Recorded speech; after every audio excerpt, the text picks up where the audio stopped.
Oof.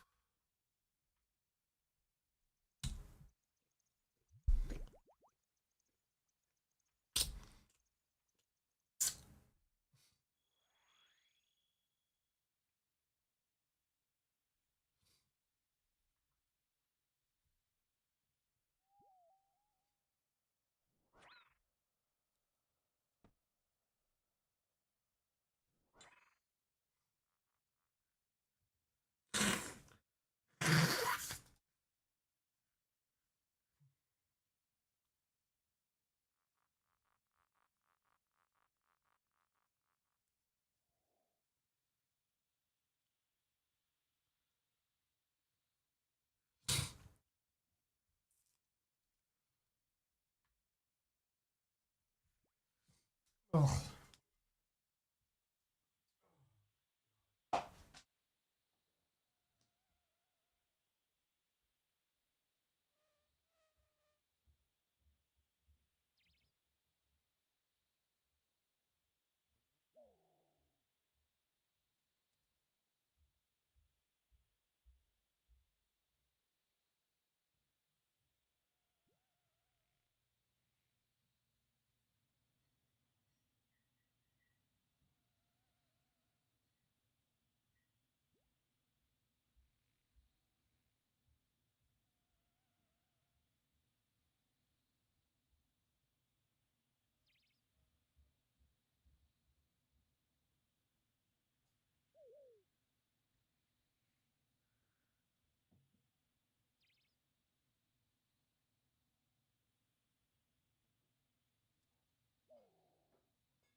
Check something real quick. Who's doing what in this bitch?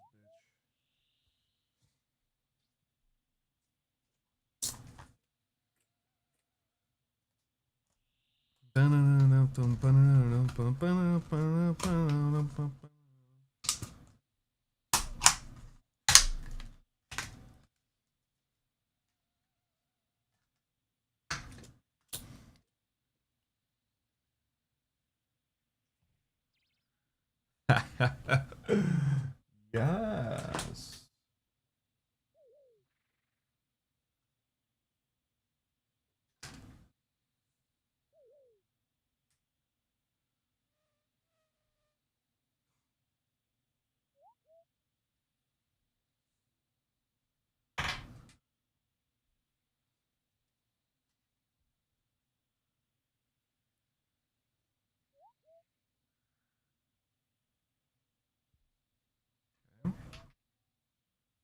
Good. Good. Good. Now, see if this makes a difference.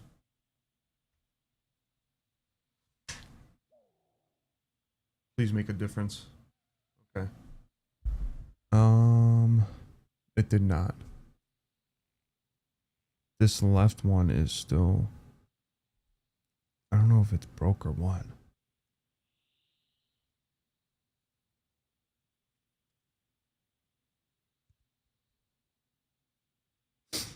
Kato.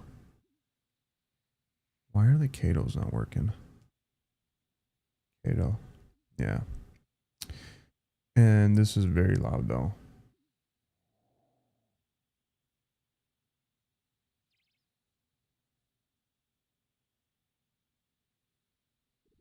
Huh.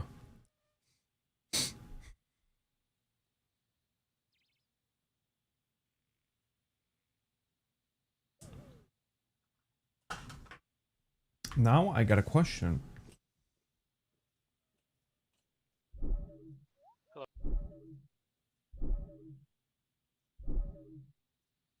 Now my question is gonna be,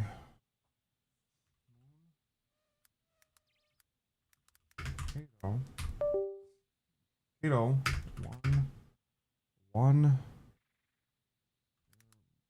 Not more.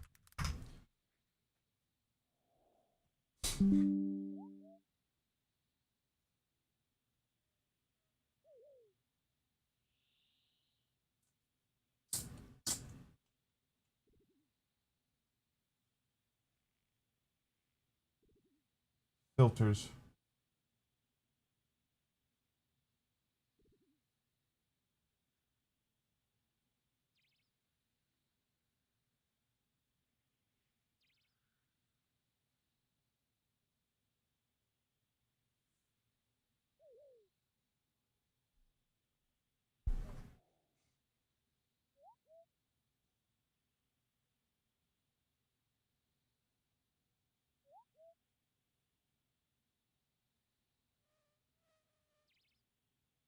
Hmm.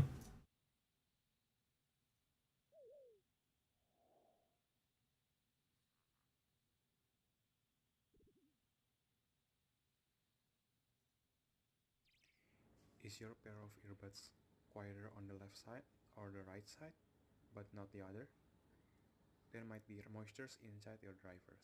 Here's how to fix it. Plug your That earbuds into sucks. the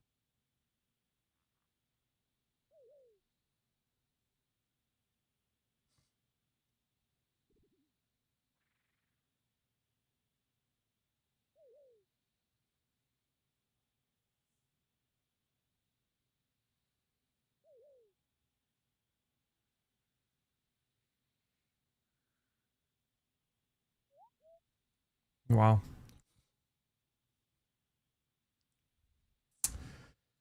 Oh, that sucks.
That's one way.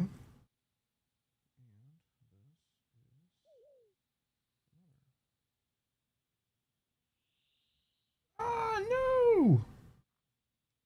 There goes fucking that. Shit.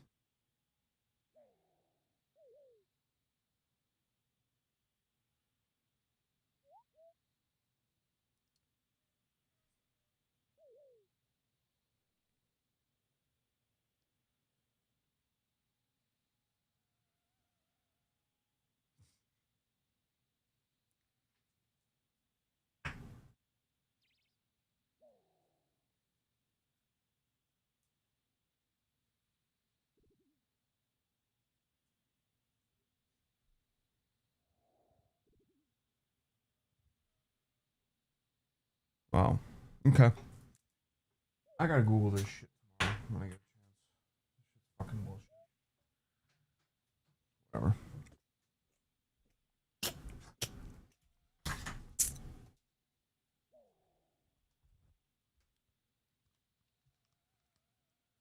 What up? What are you doing? What are you doing? I knew it. What are you doing? Sheesh. I need to know what you're doing right now. gonna empty jump super me is gonna do that shit. GG, sir. Appreciate the carry to Masters.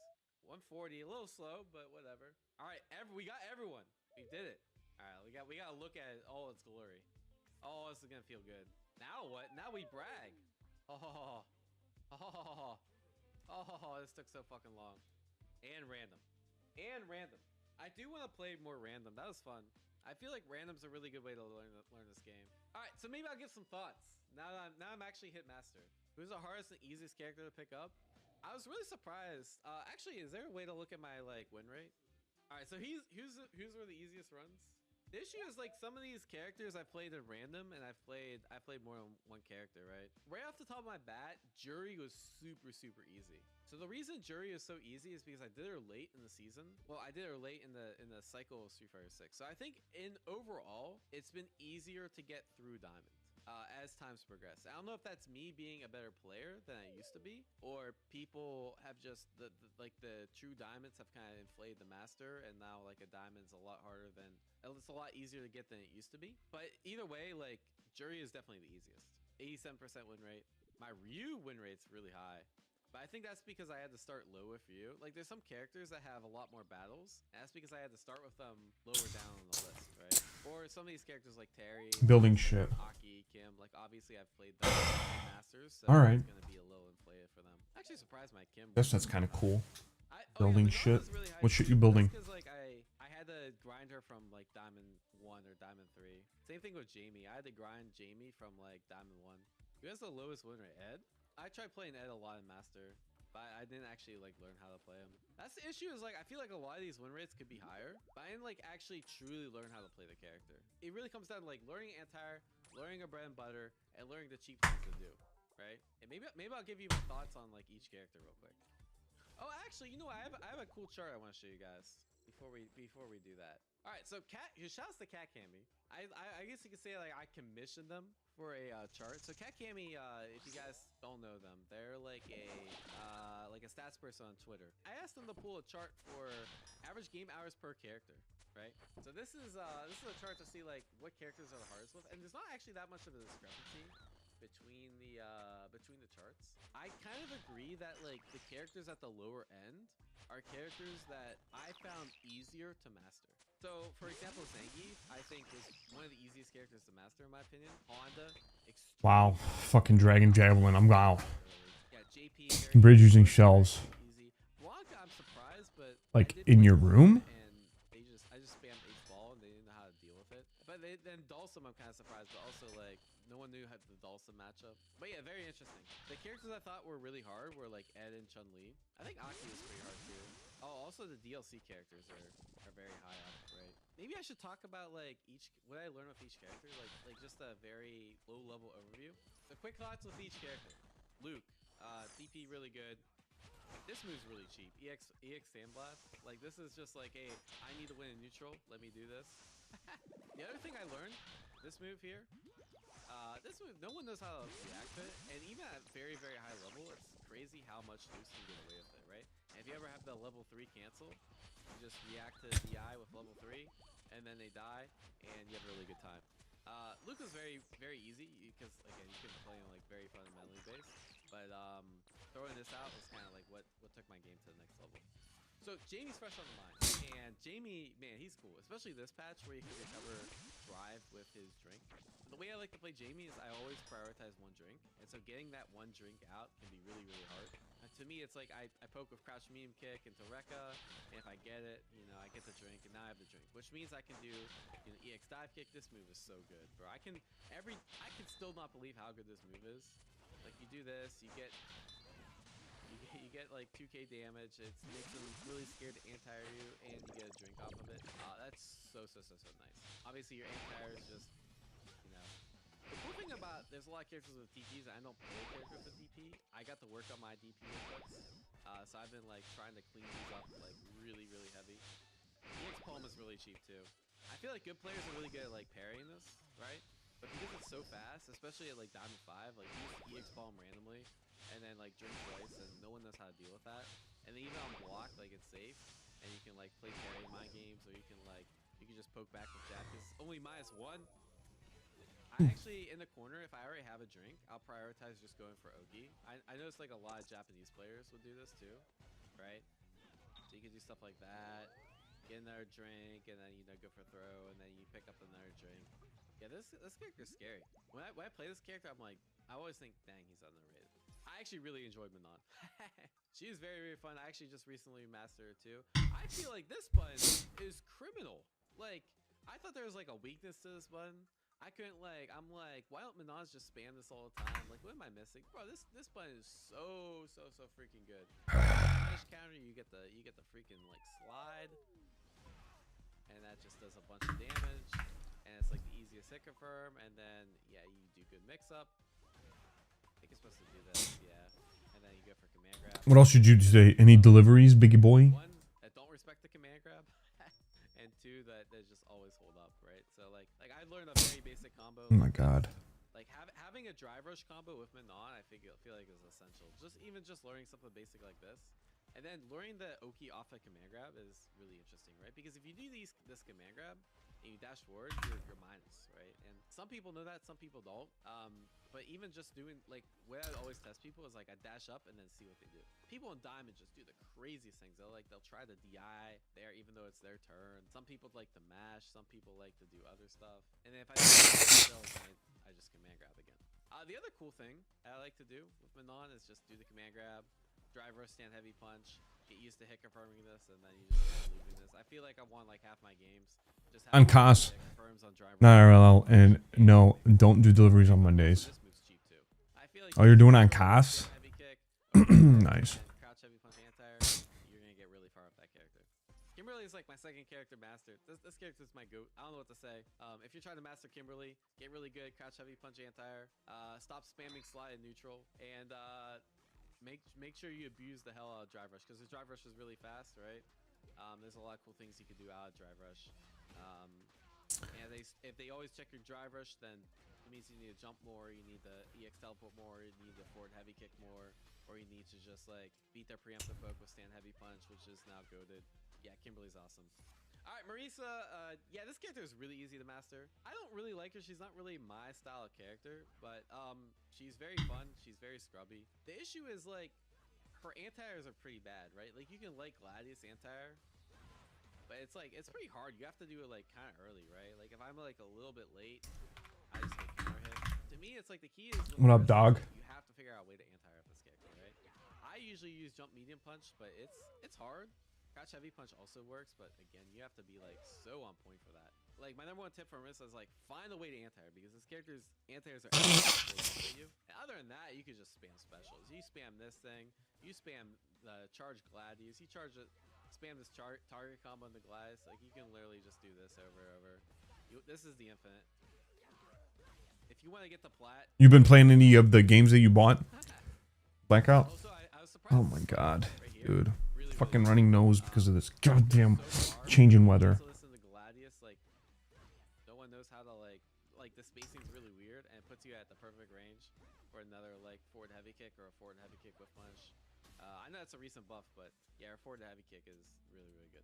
Also abuse command grab. That move's cheap. All right, Lily's brain dead. I mean, like this has to be one of the easiest characters in the game. Charge up wind store, crouch heavy punch does everything, including anti-air. Go forth and then do 50-50, right? I mean, there's literally nothing to say. I think this character is extremely boring. She's just too dry to me. Like that's all of her options. Even at a high level, it's just about using Frostpunk 2? at better timings and being, having better reactions and that sort of thing. Use too heavy punch. Sorry if this is rude, but you look like an Adam Sandler with a beard. That's a new one. JP was actually the first character I mastered. I literally mastered. I was one of the first players to get master with JP. This is like literally like day 2, day 3 of Street Fighter 6. So I forgot a lot, but nah, this character's really easy, right? Crouch heavy punch anti-air, throw fireballs, throw spikes. The main thing is like don't get predictable. Like a lot of people just autopilot this string, and then once you do spike, your turn's kind of over. So you have to like start stealing turns with this, and once they sit still, you throw up the portal and 85% off. that's the main key with JP. Do we even like sleeping dogs? So you're not predictable. And they're all Is that even a good game? other than that, you have this one's like the goat. Or other games are on sale that are worth getting? A lot of people forget the drive rush with JP, but I feel like drive rush is actually really strong with him. That's pretty much it. Fun character. No one diamond knows how to deal with EXM Ninja either. I think Jury is my fastest run, and I literally learned nothing for this character. Like, I wish I could say, like, hey, the stars align, I fully understand how to play Jury. My brain's expanded, but literally, bro, all you do is this, like, okay. Right, like, this is all I learned, bro. Like, crouch medium kick drive rush. Like, I wish I could say, like, I actually learned how to play Jury. I mean, I guess I did, because that's how you play the character, but, like, nah, this character is so easy. So easy. I didn't even touch Feng Shui Engine. I did. In fact, if you're trying to get the masters, don't even bother learning what the input is. You don't need it. Also, this button's like better than people give it credit for. DJ, I think, was the third character I mastered. I mean, literally, you just do a drive rush. There we go. You figure out the character, bro. This character's drive rush is still like, it's criminal. Like, I don't understand why this character's drive rush is so good, but like, if you're playing DJ and you're not just spamming this, like, you're really, really missing out. Other than that, like, throw fireball. A lot of people at low level don't know how to deal with this, right? You throw the heavy fireball, and then you throw the fake, and then you throw the fake, and then you drive rush, and if they pair, you get a free punish counter, and then you just repeat that, right? Like, this character, super, super easy game plan. You just gotta learn a couple combos, and you're kind of golden. Anti is pretty hard with him, but like, I just got really good at using back heavy kick, and it's not the best, but like, it's good because you don't Overwhelmingly positive. and you still get like a pretty good mix up after. Nice. Usually, like if you have charge, this move's just a goat. Like after a lot of his knockdowns, he gets Oki. Like even like his mid-screen throw Oki is actually pretty good, right? The fact that that jab hits meaty, and there's like ways to bait out. Like you can do drive rush, you can do like stuff like that. Oh yeah, that baiting like a delay tech is so easy too. That's drive. But would you even play it? This character's cheap. Y'all know that. She's really strong. So there's a few different ways to play her. The way I prefer to play her is I like to play very mobile. I like to use all of her tools, like H-spin knuckle and dive kick. The thing that made me understand Cammy more is like how all the dive kicks interact with each other, right? So for example, like if someone's anti-ing you as Cammy, it means you're doing something wrong, right? It doesn't mean like they're just fucking cracked. It means that like you have to like start mixing up your approach, right? So for example, I can bait a DP at typical time and just doing like immediate can strike, right? To me, it's like you have to figure out how all the dive kicks interact with each other and learn how to beat like their counters, right? Like if they're parrying, then you can just do regular like empty jump throw. There's no like one beats all solution to dive kick. Even if they're like beating most of it, then you just approach on the ground, right? Like even our drive rush buttons are pretty decent. This button's so good. You just throw this out. You have like all the tools as Cammy. Crouch me, kick, drive rush, obviously the GOAT. Yeah, very, very, very strong character. Yeah, all right, how do you play this character? Heavy punch. Bro, this move is cheap. The thing that makes this move cheap is like the spacing on this. Like sets you up for a perfect, like another heavy punch. And so like if someone tries to counter poke this, and it just takes fucking chunks. This move is so good. Like yeah, they can perfect parry it, but if they're looking out for everything else, they're not going to be able to perfect parry. And the fact that it takes a drive bar is crazy. I found this one really, really easy too. Just abusing heavy punch, you know, heavy donkey kick, just zoning with the fireball and the enhanced fireball. But yeah, this character, I feel like this character is still underrated. I feel like he's really good. You still have crouch medium kick, drive rush. You still have heavy palm. Again, new players don't know how to deal with this. You have to perfect parry or interrupt. I think it's hard to do both. Yeah, play Ryu, he's cheap. You got anti-air DP too. I still think this is the easiest character to master. I know Jury was the easiest for me. I think Honda for anyone, for most people, it's going to be easiest. And it was actually very easy for me. People don't know how to deal with headbutt. People don't know how to just deal with this, right? And if they're actually somehow dealing with this, right, you can just perfect parry. Or you can just like EX headbutt if you really have a read. Or you can like neutral. There's so many options he has. And for whatever reason, this button is absurd, bro. I literally won a match just doing this. Like earlier today, it was so cringe, bro. Like I literally just did this, and then like just randomly drive rush into an Ocha throw, and then that's not even including butt slam. And you could do the same thing after butt slam. Yeah, this character's so easy. I think he's actually underrated. Like this, especially this patch where he has like actually good frame traps. Or like stand medium punch is better, and Like he can like frame trap throw from here. I think this character is actually decent. It's just most people play this character in like a brain dead way where they just always throw out headbutt, right? I think if you're a Honda player, you have a brain, like you can actually be pretty good with this character. So I mastered Blanca today, and I know on the Cat Cammy chart, like this character is one of the easier as a master. I probably Your put him like in-ear monitors mid-tier are dirty easy and you master. don't know The what thing to is do. like Let me help.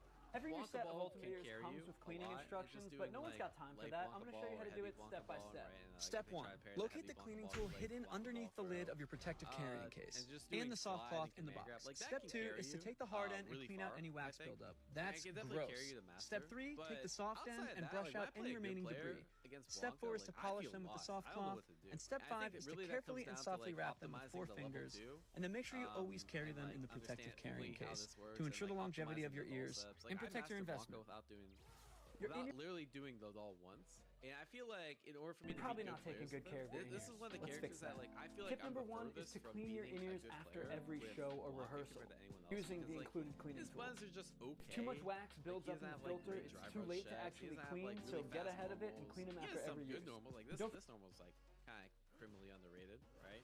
That normal's underrated. Like if you want to be really good at this character, you have to put in the time. You have to learn some steps. You have to learn some combos. You have to learn a lot. You have to learn a lot of combos. But to get the master, this character's easy. Also do this move. This move's really good.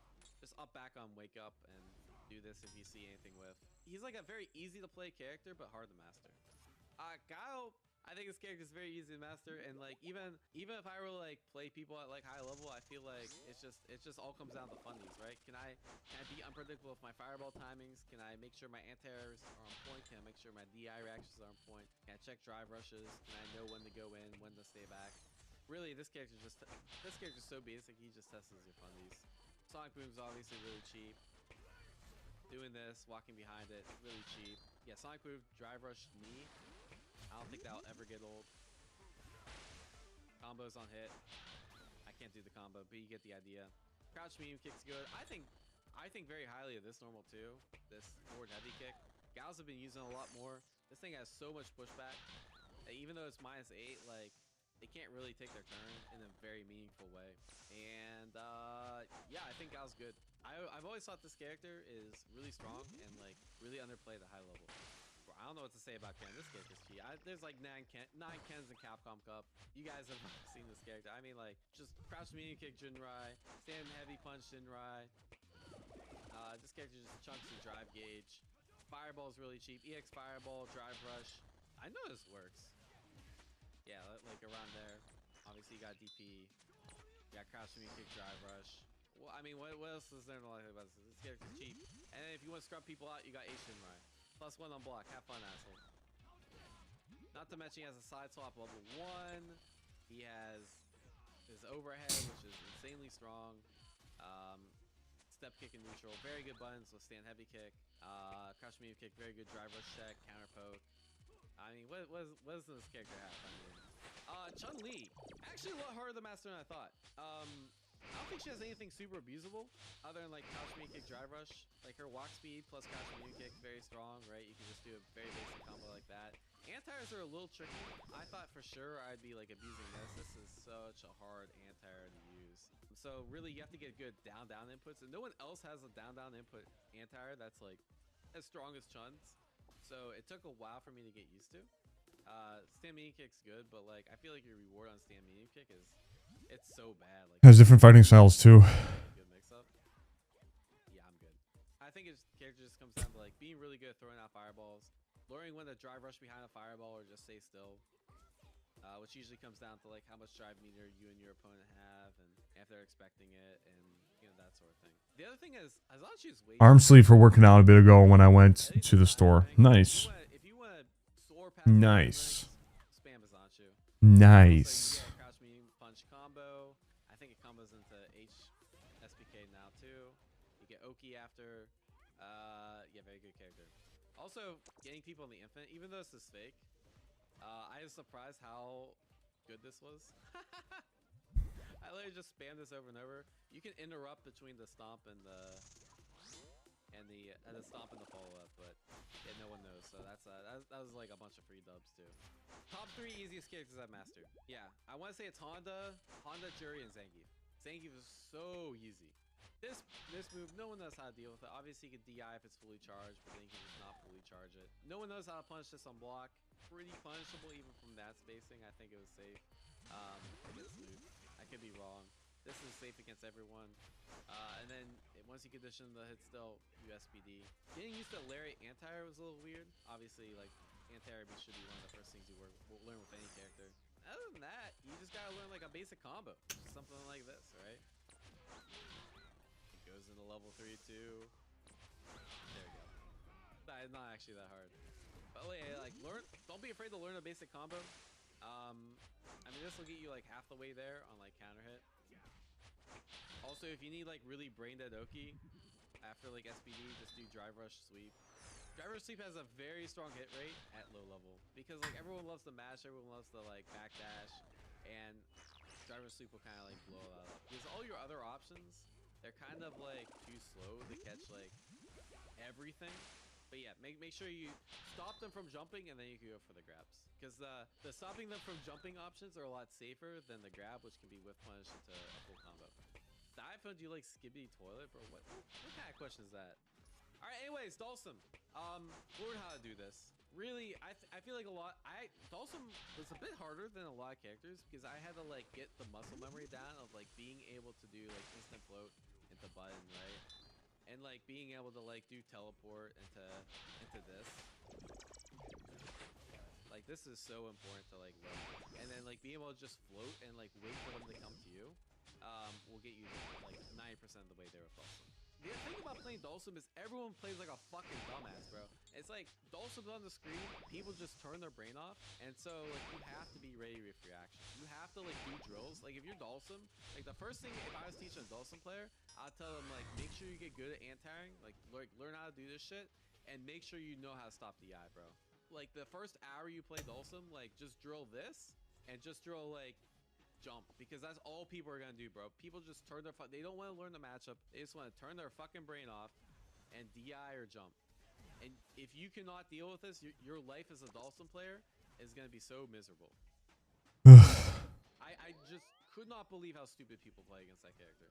So all the DLC characters I have a guide for. So I think my thoughts are out there. But to summarize Rashid, H Mixer, man, this move's good. I wish character like Aki had that anti-air like H Mixer. This thing's so insane. Hits cross up. You don't need to do any cross cut bullshit. You can just do it. Hits from everywhere. I fucking love H Mixer. This thing is so easy to use. Speaking of easy to use, this heavy kick, I think this move's also insane. His overhead's probably like the best overhead for neutral. Crouch medium kick drive rush too, so you combine these two. Very potent strategy. And just learn how to use fireballs. This is honestly like if you want to scrub people out with Rashid, back up, throw a fireball, see if they know how to deal with this, right? Chances are they don't. And then the other thing that's really scrubby is you just do, yeah, this is free wins against anyone in Diamond, bro. Just keep doing this shit. You have to perfect parry it or interrupt. If you're trying to interrupt, you just do this. They perfect parry, well, they're probably not in Diamond. You're probably in Masters if they're consistently perfect parrying that. I think this character is actually like very easy, very strong. And then you just throw out level 2 and just do stupid shit, right? Like I don't know any of the level 2 optimizations, but like even just doing this, get you like 80% of the way there, right? Like look, I just took like 2 bars of drive gauge. Okay, great character. Yeah, this is my GOAT. What can I say? All right, here's the 30-second Aki guide. These are all really good anti-airs. Pick your poison. Not a pun. Figure out which one you want to use and get really, really good with it, right? Drive rush, crouch, medium kick, stand heavy kick. This is like the best autopilot string. One of the best autopilot strings in the game. It's just all frame traps. Leads into a shit ton of damage. Like literally, like if you're trying to learn Aki, just like learn this, and then just like just learn like one autopilot sequence like that. You're gonna be good. And then once you're good with anti-airs, once you're good at countering drive impacts, learn how to use fireball. Anytime you throw a fireball from here, just like drive rush behind it, you can do the same exact thing. Congrats, you just hit Aki Master. Ed, I think this character's boring, like straight up. I know he has cool stuff, like he has a dream combo. I didn't learn any of that. Really, you could just get by with like his really good buttons, like something like, it's been a while, Fed. Oh my god, it's been a while. Holy shit. Yeah. If you learn that, you're already like 9% of the way there with Fed. Same thing with this. Just get really good at using EX Lurker. It's such a good like tool for like hit confirms, especially Diamond. Like the main disadvantage of this is like people can DI this on reaction. Are people in Diamond doing this? Probably not, right? You do gotta be good. I feel like as another character where people love to DI, so you have to get really good. Just like sometimes you just don't cancel with anything and then like look for the DI, right? Because most people in Diamond, they're just gonna autopilot DI against your stuff. They're probably not gonna react, so you have to be really good at like reacting to DI, discourage them, and then you can start getting away with like stuff like this, right? And then you can convince them to do that, and now you do good mix up. Also, no one knows how to punish this move. This is -5. Please punish it. Akuma, bro, this character has so much cool stuff. Demon flip's amazing. Air flip's amazing. His walk speed's amazing. Forward heavy kick punch is amazing. Forward stand mini kick's amazing. Crouch mini kick's amazing. This character just has it all. Learn to use a couple good pokes. Learn to anti-air. Learn to jump in. Yeah, this character's cheap. Yeah, Bison, what does it say, bro? Just spam scissor kicks. And Bison. Spam scissor kicks. Double reverse is okay. Don't get too reliant because people at high level will stop it. Learn like a couple of different bomb steps.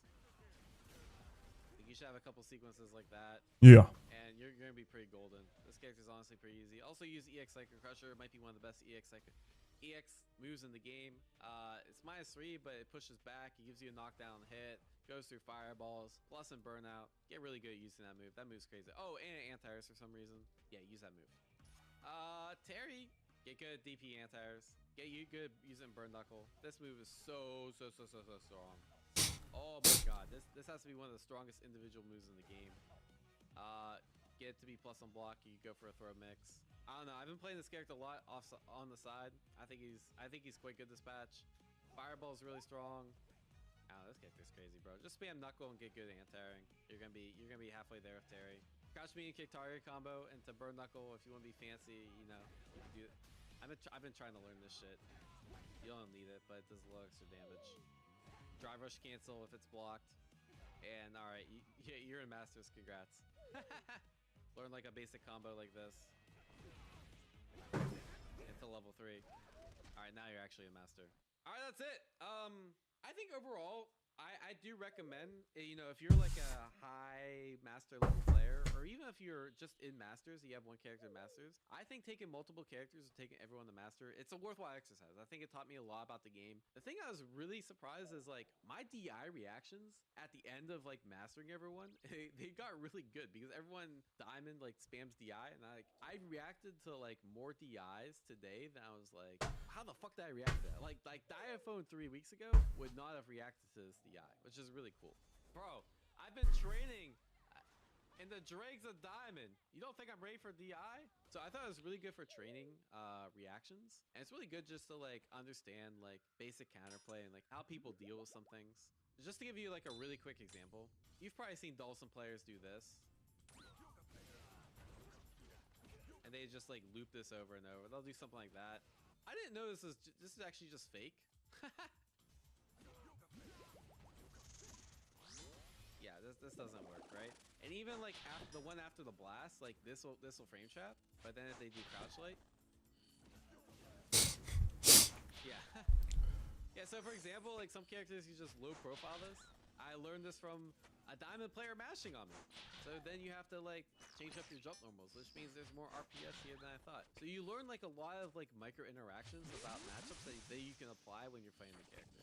And yeah, I don't know. I just got a lot better at reacting to stuff. I got a lot better at doing like anti-air DPs. I learned how to use like drive rush a little bit better. But one of the things I've been working on is like I'm just like doing pressure like this, right? And I tried to go for a parry.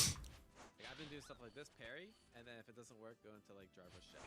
There's a lot of like common strategies like that. Like that works for any character that you can like practice while you're learning other characters, and then you can apply it to your own main, which is really cool. Yeah, overall, A++ would recommend. It is a grind though. It is definitely a grind. Any questions? Are the characters in this game really as uniform as people say? I think so. I think compared to like a game like Guilty Gear Strive, where you have to learn like multiple characters, you have to learn like way different timings, you have to learn different tools. I was really surprised how I can just like learn one bread and butter, learn their anti-air, learn their strong drive rush cancel move, and like just have really good reactions, and that'll carry you. Where in Guilty Gear, I feel like you can't do that because you need to learn more about the character to like make it successful. How do I convince my friends who stick with one character how to break out? I mean, you don't have to. I wish I had that superpower. I could just stick with Kimberly and like just keep grinding her. I think there's more than one path to power, so to speak. So if they don't want to play more than one character, fuck it. I think some people are just built to play the same thing. I'm obviously someone that's built to play, you know, multiple games, multiple characters. Any cheese you would recommend? Something more real than you expected? I didn't really talk about this in this video, but stuff like this, and then go into overhead. I think this is cheese at high level, like online. You don't really see it much because people are really good at perfect pairing the overhead. But like, this is cheese I recommend. I don't even remember the Ryu combo. Yeah, universal cheese I recommend. Do an overhead. And then just keep looping it, right? And even at like really high level, like people start doing like delayed overhead. So it'll teach you the right things to like do, like how to do driver's pressure and that sort of thing. Yeah, there's not too much recommended cheese. Like this stuff like Donkey Kong. Is this cheese? I don't think so. Yeah, they could perfect parry on reaction, but like it's so good, and like their mental stack's not gonna be there to like perfect parry it, right? So like the true cheese in this game, which would be like I don't fucking know. This is the kind of cheese I wouldn't recommend. Which is something like this. This is technically cheese. A lot of people don't know how to punish it. It's minus 36, so like a good player is gonna know how to punish it. This is the kind of cheese you shouldn't do. But realistically, if you see someone at high level doing it, it's probably worthwhile doing. Who's the most technical character in the game? What does technical mean? Like execution-wise? I think in terms of playstyle, like in terms of how different you have to be playstyle-wise, I think Dhalsim's up there. Like the more I play them, I'm like, damn, I can't even see the ceiling of this character. Like the differences between like doing a floor at this height and the difference between doing a floor at this height, the spaces that he needs his drills, like I think this character is actually surprisingly technical. He's just because he has so many different options in like any given scenario, right? So when I think of like a character, when I think of a technical character, I think of a character with like the highest ceiling, and I think it might be Dhalsim. In terms of execution, I don't know. I feel like execution is pretty easy in this game. It's probably gotta be someone like that has to go for like free strict links and has to know a lot of combos. I don't feel like execution is super hard for any character in the game. Like yeah, there's some characters with one frame links like Rashid with the jump heavy punch, but I'll stick with Dhalsim. Any characters that you enjoyed that were supplied? I actually enjoyed Dhalsim way more than I thought. I felt like I was the best Street Fighter 6 player ever when I won with Dhalsim. Not because he's bad, but like because you have to actually like play reactive. You can't like, I mean you can play a nutty Dhalsim, but it takes a lot of work. Who's the most oppressive? That's tough. I feel like half the cast is oppressive. I can't answer that. Everyone's oppressive, bro. Alright, I'm gonna call it there. Good times. A++ would recommend. Like, share, subscribe if you want to see more. Take care, y'all. Peace. GG's.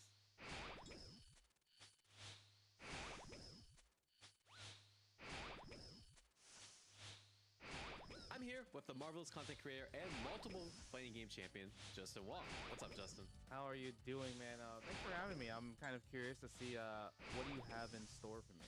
If you've never seen it, it's a super simple game. We'll watch a ranked Street Fighter 6 replay. Then we'll take turns guessing the rank. Whoever is closer wins a point, and whoever gets 7 points wins. And talk before the stream, the loser has to post a tier list of the winner's choice. So stakes on the line. This is pretty serious. Let's get into it. Yeah. Hopefully you're not a cheater because obviously this is your video, so you know what I mean. So if this means anything to you, I am 0 for 2. 0 for 2. I've done this twice and I've lost both times. So if I'm a cheater, I'm...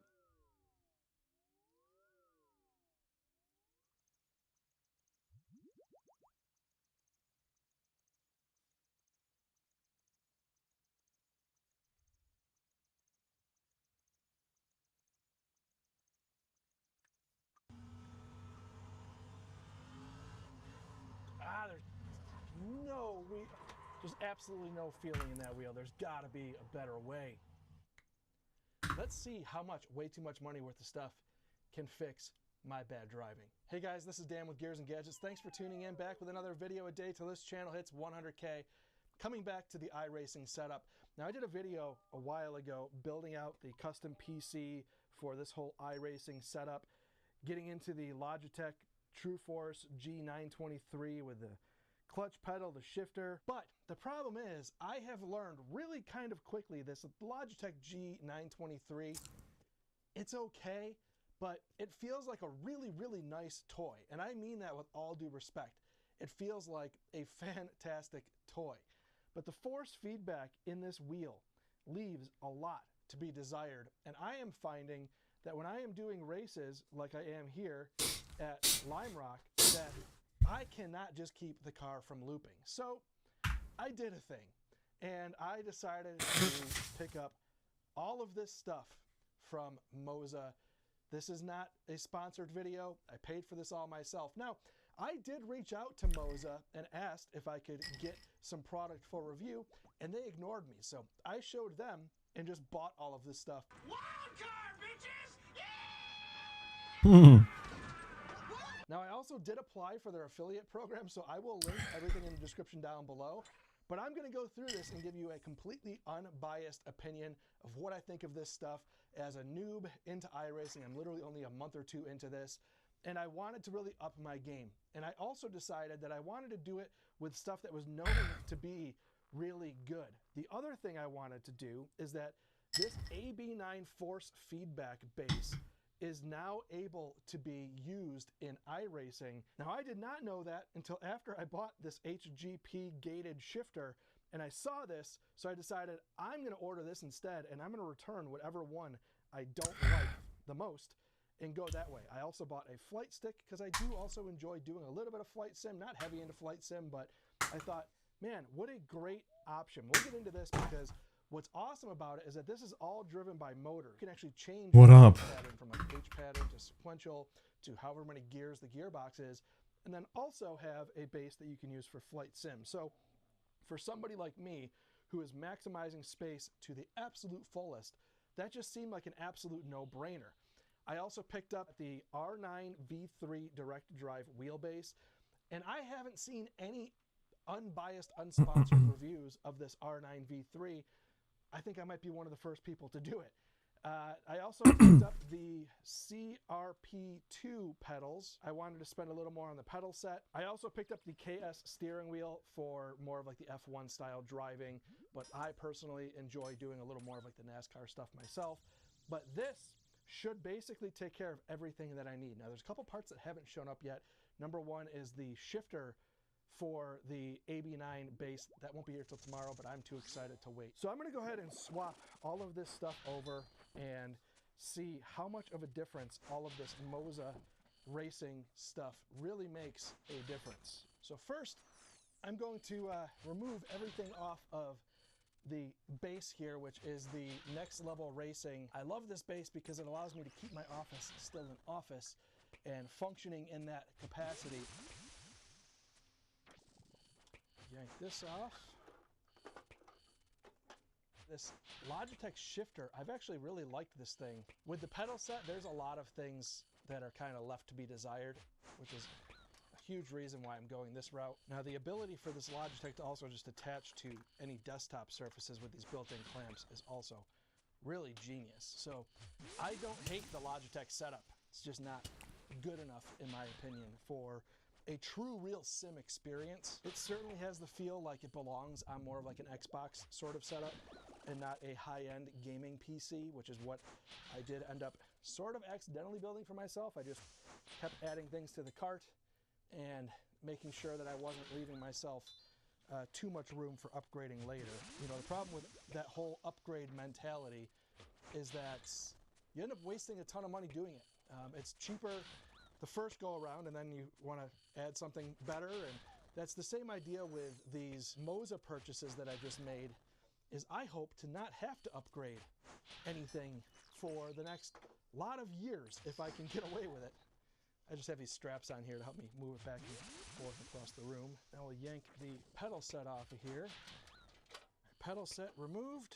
Yeah, these pedals to me have just felt very plasticky and kind of toyish, and I hate the feel of the brake pedal. We'll start by installing the new ones, and I did also pick up the CRP2 clutch pedal, which I think is a necessity because driving stick and racing is just way better of an experience.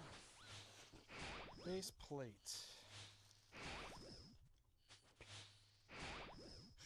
That's exactly what I anticipated. It's a much more fluid feeling pedal. That's the brake. Oh, that feels like super stiff. That's got to be the brake pedal. I think this is some sort of kick plate. Different springs and dampeners, which we'll play with that later. We'll play with it in its stock form for now. Oh, okay, so there's a module. Okay, so I do need, there's a module there. Oh, this is actually really nice. Like built-in cable management. Clutch pedal is interesting. Certainly a lot more feel to it than the Logitech. What I really love about this pedal set is that you can adjust where these pedals are. It's one thing with the Logitechs that I didn't totally love is that the pedals felt like they were almost too much on top of each other to the point where you could accidentally hit one when you're trying to hit the other. So this is a much nicer plate, and that is a really nice setup here where basically cable management is just built right into the entire pedal plate. So all of this stuff is hidden from the top side. That is very firm. I guess it's not so bad with your foot, but I will probably soften that brake pedal up. We'll see how it feels. Premature on that. So now we'll get the plate here mounted. Pedals installed. Now we'll get our R9 V3 wheelbase mounted up here. Now I'm really interested to see how this compares to the base on the Logitech, because I didn't really like the profile on that base with the Logitech. Wrapped up real nice. This compared to this, huge difference. I think the pedals might have been the hardest part. Don't want to jinx myself, but wheel mounted. Power supply. Not sure if this actually, I'm assuming this USB cable communicates pedal set also. We'll keep that USB cable just in case. The part that I am most excited to see how this is either going to be the best purchase of this whole sim rig, I think, or the one that's going to be returned, because I bought this to be the shifter in place of the HGP shifter. I don't think I'll even test the HGP shifter. I may, but if this is what I think it is, I will have no reason to ever disconnect it. But we shall find out. I know it was kind of a flight sim first base, but it seems quite compelling for a shifter. Man, I do really like how they kind of wrap everything up. It's kind of like getting a new motorcycle helmet when they pull off the wrap. This thing is a monster. Definitely gonna have to lower my shifter mounting plate.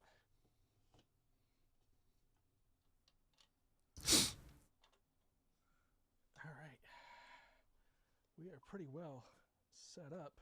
And then the big difference should hopefully be this bad boy here. Feels so much nicer than the Logitech. There it is. Wow, that's so nice. Okay. And now we'll take our shift knob for now, which is not going to be ideal. Let's get all this stuff plugged in. That clutch feels great. Maybe it doesn't like that USB hub. And there's power button on there. You idiot. Power button. That's so cool.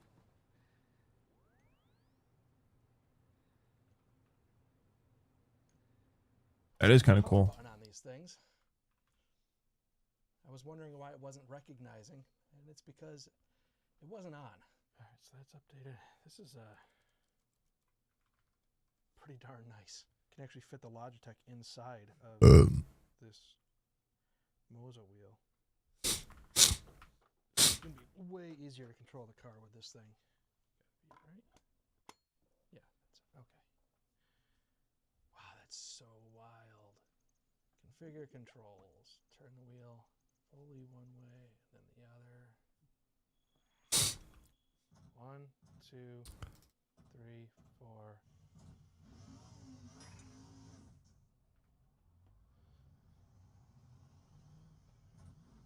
I need my shorter shifter This feels so much better. The bigger wheel.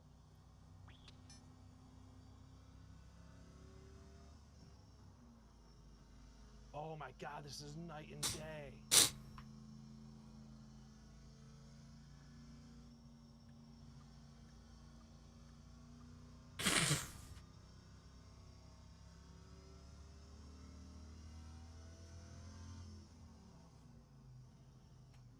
What? That's like a brake pedal that literally didn't. Oh my God, that is so much better.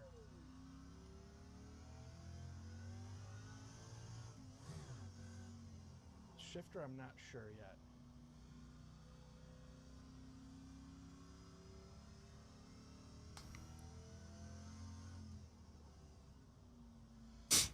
The gas pedal is so much more linear.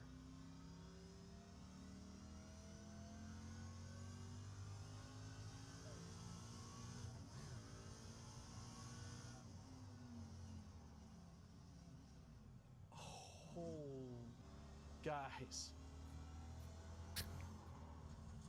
Just took my eyes off the road. Wow. This is insanely different. Like, way better. And I need a regular shifter.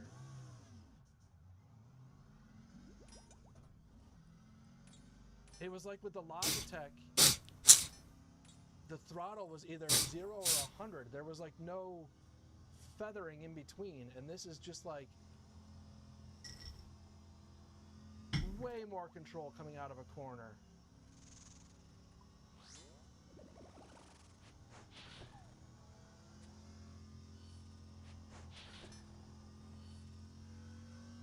This is insane. I can actually stay in second gear through some of these tighter spots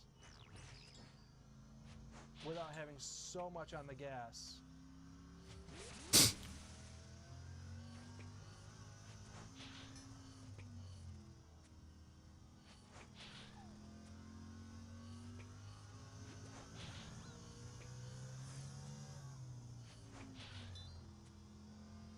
So I felt like a couple things with the Logitech.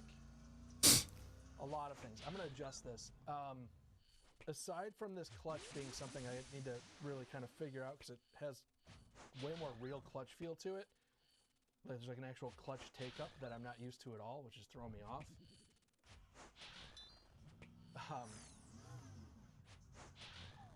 I just turned the force feedback way up. Everything else is just so much smoother.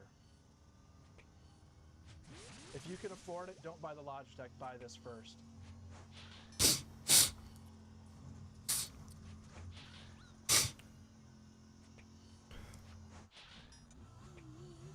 Man, this is so much better. Let's just go do Talladega. I need to get some time on this, but I will tell you that the difference between this Moses setup and the Logitech is like the difference between driving a Cavalier and a freaking Cadillac. I mean, this thing is like so much better of an experience. I don't even know how to put it into words. My overall takeaway, even just from like base kind of getting into it for just even a few minutes, is if you can afford the nicer stuff, just buy it. If you're on the fence, don't be. I mean, it's absolutely worth it. I also feel like I can hold this wheel like in a better position than I could with the Logitech because it's bigger. That force feedback is so much better. You gotta actually hold it down in the line.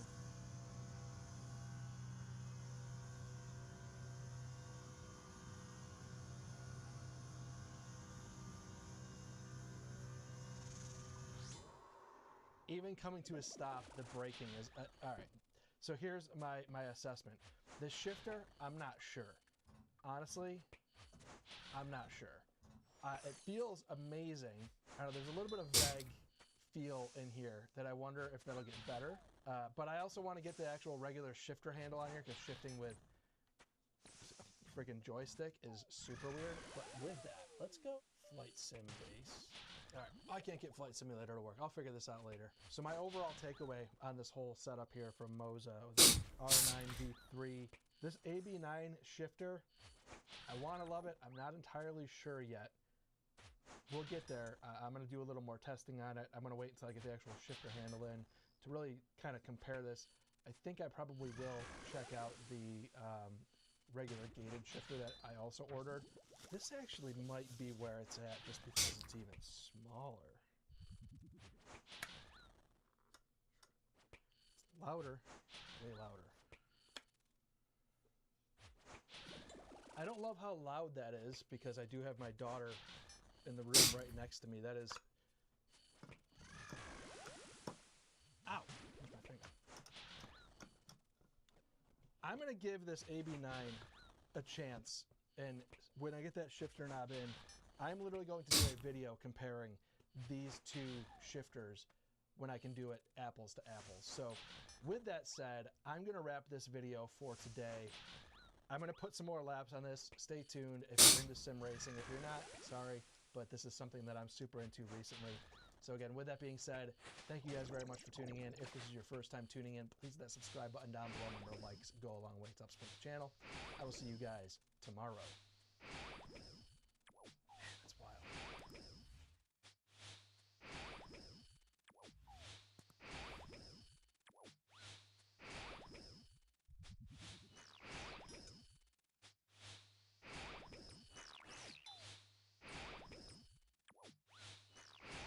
Be ready to congratulate me on 97 fucking chat. 3, 2, 1. Boom. What's the plan for today, yo? The plan, huh? The plan is to do a bit of thieving, a bit of PKing.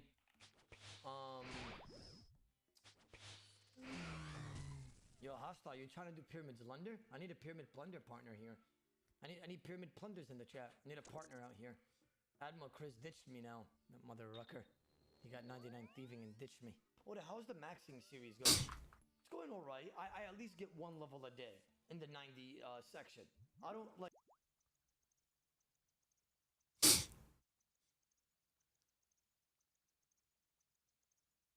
I have just discovered. Yes, sir. Discovered. No, this is why we're rusty. We've got to do it again. Discovered. I have just discovered game-breaking tech. And by discovered, I mean that in like the Christopher Columbus sort of sense, as in it's already existed for a very long time and other players have exclusively implemented this tech, and I'm just now coming around, pulling my head out of the sand and actually employing this for the first time, not even due to my own discoveries or research myself. I was told directly how to do this by other more informed lab monsters and technicians than myself. So what am I talking about? I'm talking about some jump cancel SOCD shenanigans with leverless controllers. So that sounded like a bunch of mumbo jumbo to like 99% of the viewers watching this. So let's get into the details about what's going on here. So once upon a time, I was new to the leverless controller craze, right? I actually started off playing arcade stick. I played stick for like a decade. Then I picked up Hitbox about maybe a year and a half, almost 2 years ago now, to play a little character called Oro in Street Fighter V, a charged character, because I felt leverless controllers like Hitbox with all buttons instead of an arcade stick were definitely advantageous compared to using an arcade stick for those characters, and it worked. I mean, after a week of using this controller and flying by the seat of my pants and barely knowing what I'm doing and, like, you know, second guessing everything I'm doing, feeling like I'm on a unicycle about to fall over at any moment, I won a tournament. That's not clickbait. This literally did happen.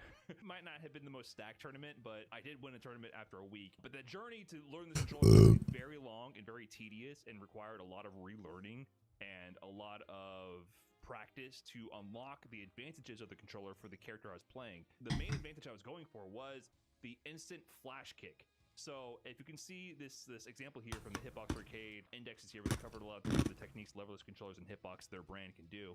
Instant flash kicks involve this technique where you can hold down or down back to build your charge, and then to do the flash kick, rather than having to like move an arcade stick from down to neutral to up and then press kick and up at the same time to make the flash kick happen, the anti-air, you could just tap with your right hand the jump button, which is down, the big one where he's tapping with his right thumb, and your kick button, and that would instantaneously activate the flash kick, which means you would go directly from crouching to a flash kick state.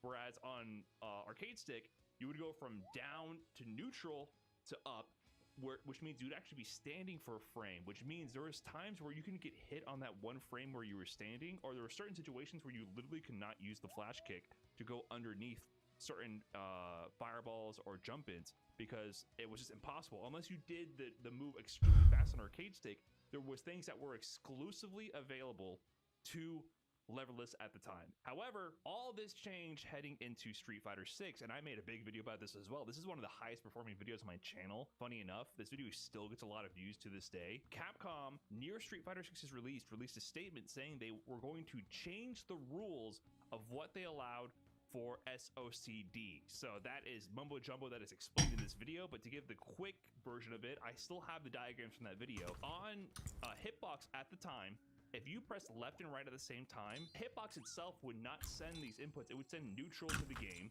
and Street Fighter 5 would see neutral, of course.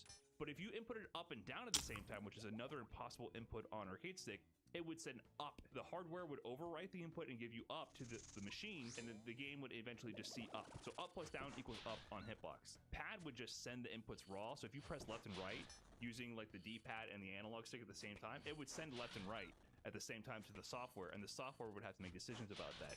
So in Street Fighter 6, what they decided is, if you ever send us any SOCD inputs left and right at the same time or up and down at the same time, on the software side, we're gonna give you neutral. It's gonna cancel it out. But we can't do that if your hardware is doing this cleaning for us.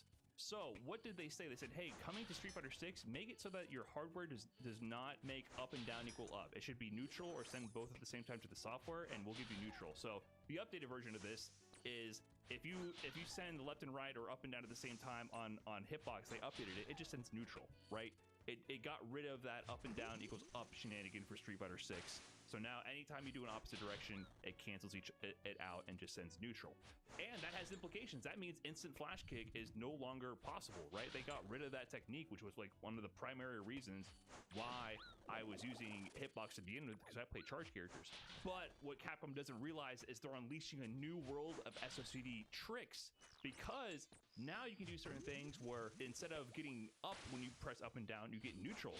There's actually things you can do to exploit that as well. So people were theory crafting that in the beginning of the Street Fighter 6 before the game even came out based on this rule change.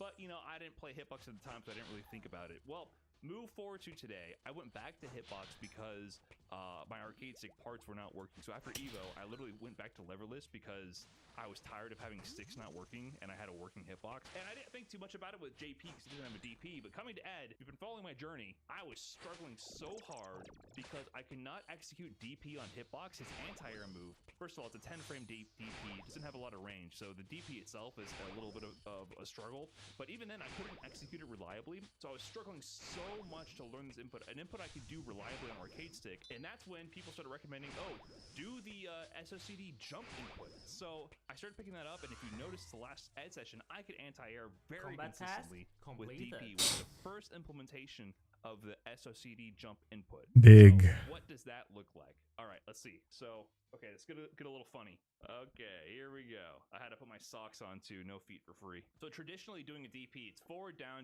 forward. So like a traditional way to just input the DP raw would be something like, you know, just forward, down, forward, just inputting the regular inputs.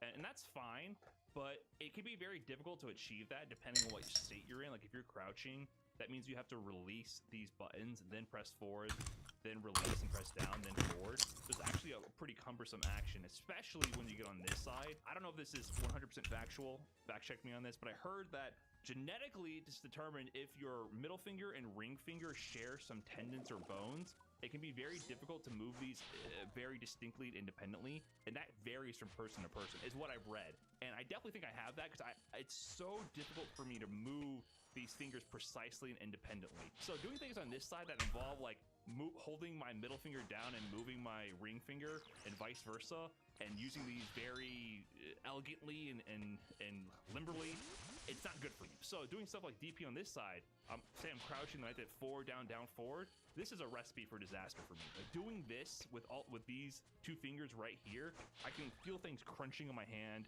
It doesn't feel good. So player one side, I was like, this is okay. And you can also do the forward, down, forward input. So if you're already walking forward, this is amazing. if you're already walking forward, but it has the same problem. If you're holding down back and then you're trying to get into it, you have to kind of do a lot of releasing and then make sure you do that. And also time your button with a button release. And every time you release a button, it's weaker and less accurate than pressing a button. So same thing on this side. If you're walking forward, this is easy. But if you're holding down back and you have to go to it, it can be a little cumbersome. So this is where the first jump SOCD input comes into play. And this is what leveled up my uppercut game. Instead of doing all this, you know, like...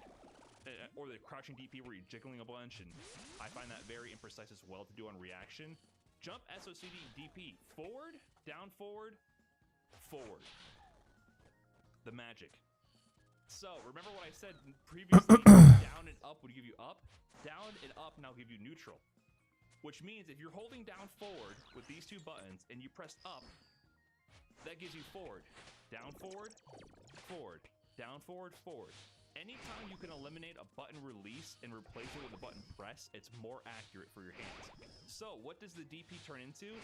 Forward, down, forward, and punch. Forward, down, forward, and punch. One swift, continuous rolling motion that is extremely ergonomic for my hands and so easy to do. So you can be moving around at any moment and just, you know, from whatever position, and then just do this rolling. So easy. So I started using this on player 2 side because I found it easier on player 2 side to roll this direction. But with a little bit of practice, I realized it's better all around, even on this side. You know, I just roll my middle, index middle, and then just like this. So you incorporate your right hand to do the jump activation with the punch button, so it synchronizes and it has the least amount of delay. And there you go. This alone, this input change, increased my ability to DP like 300%. Still takes practice. I did practice this input a lot, but I found this so much more consistent. And of course, there's still times to do the crouching variation or like the forward variation. It depends on the context. With leverless, everything is context dependent. There's a million ways to input any special move, and when you do that depends on what context you're in, like what you're previously doing. If I'm already walking forward, I'm probably just going to do this.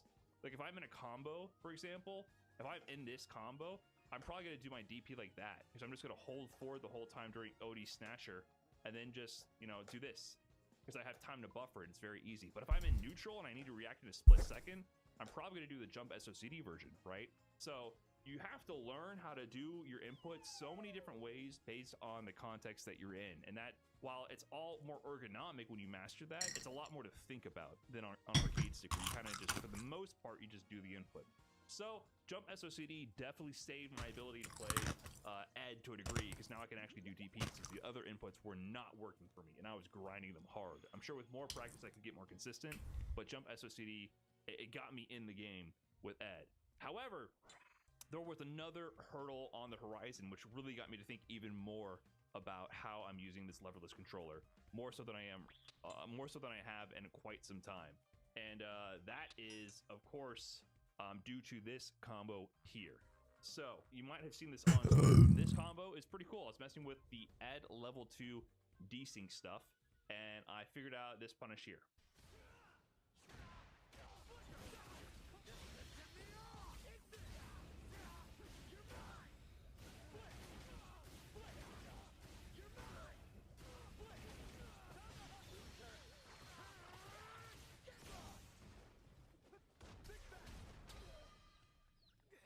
So that combo is pretty sick. I was very proud to figure that out, because the level 2 stuff with Ed is very setup specific. So basically the punish you do, or the combo you do to initiate the level 2 desync combo, completely influences what options you have and what routes you can go for, right? I spent a lot of time in the lab to find something that was stable. However, what you might not realize is the hardest part of this combo by far was this part right here, with light punch into level 2.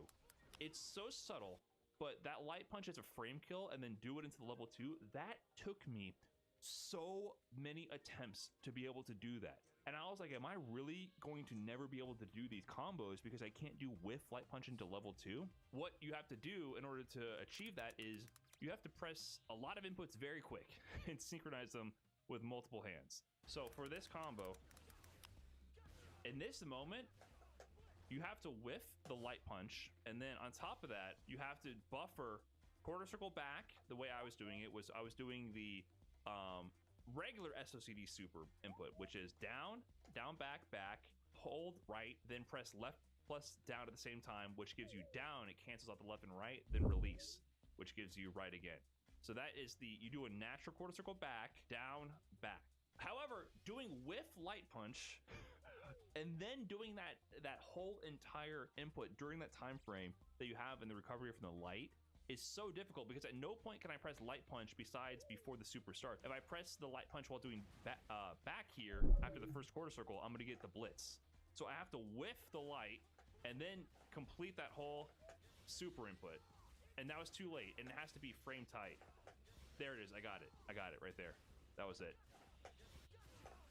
Got it again. Okay. I got it pretty decent on player 2 side, and which is why I demoed that on player 2 side. However, let's bring it over here. This is where things fell apart.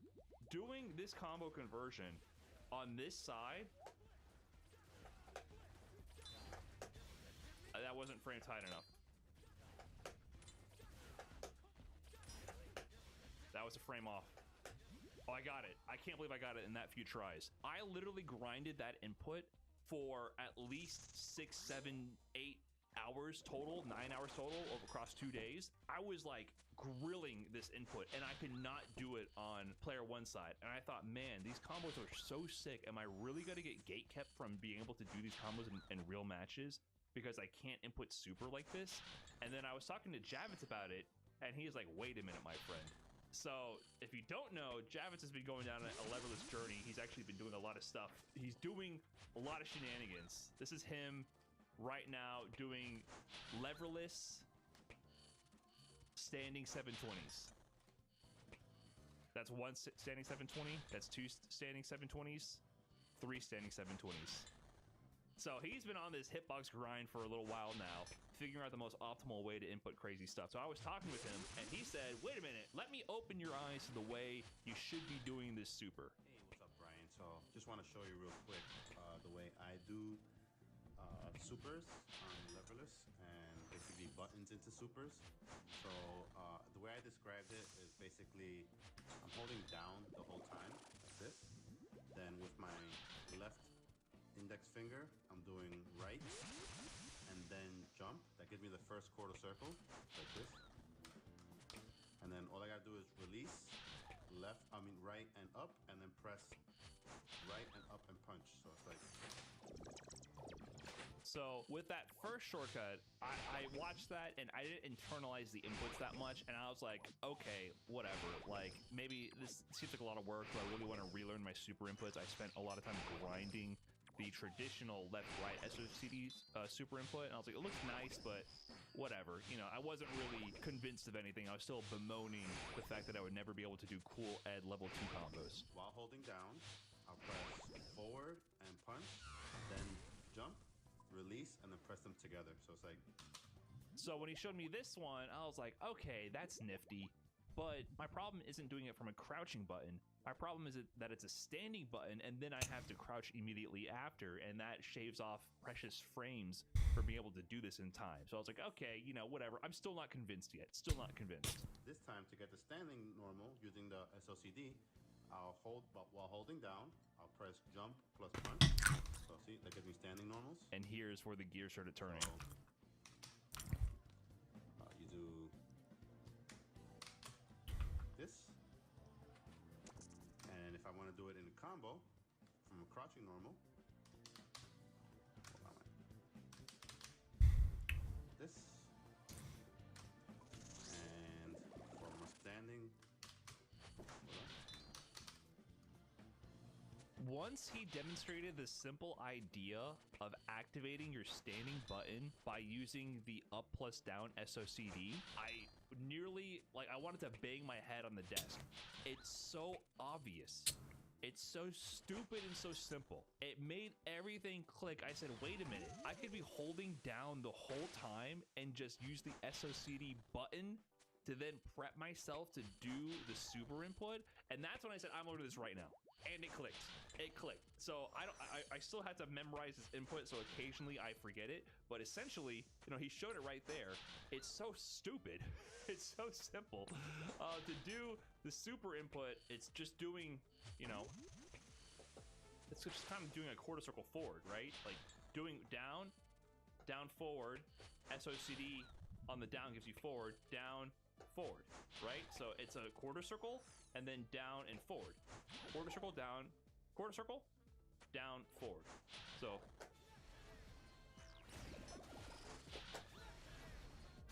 it's just 2 button sequences. I was like, wait, so that means I can just...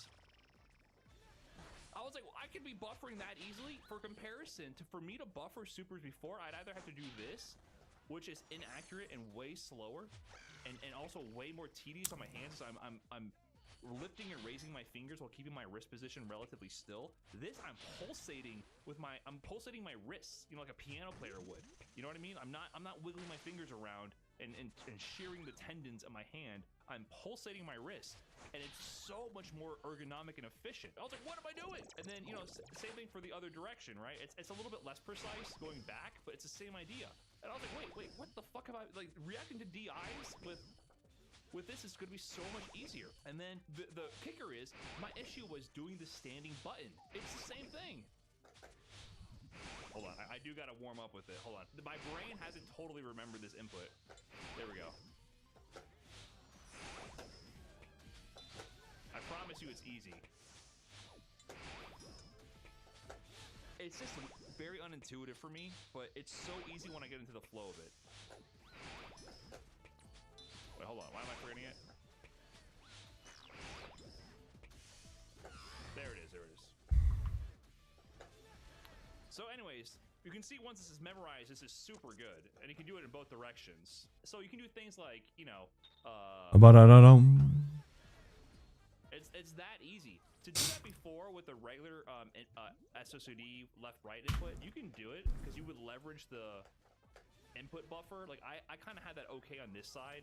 Doing quarter circle back though was kind of a pain for me. I can still do it here and there, but it's definitely a little bit less precise. And to do it from a singular button, I don't even think I could do this ever. I got it once. That wasn't a cancel, that was a link. So, that made this combo so much easier for me to do. There you go, right there.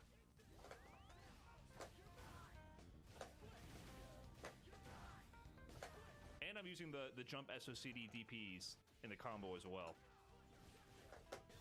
Got it second time.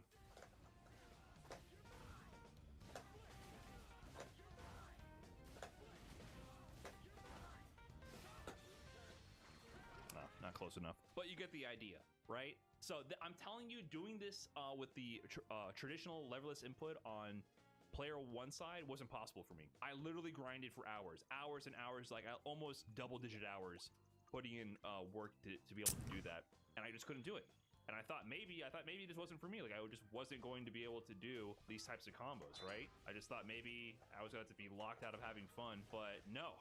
Jump SOCD leverless to save the day. Still have to practice it. There you go. Just so much more ergonomic.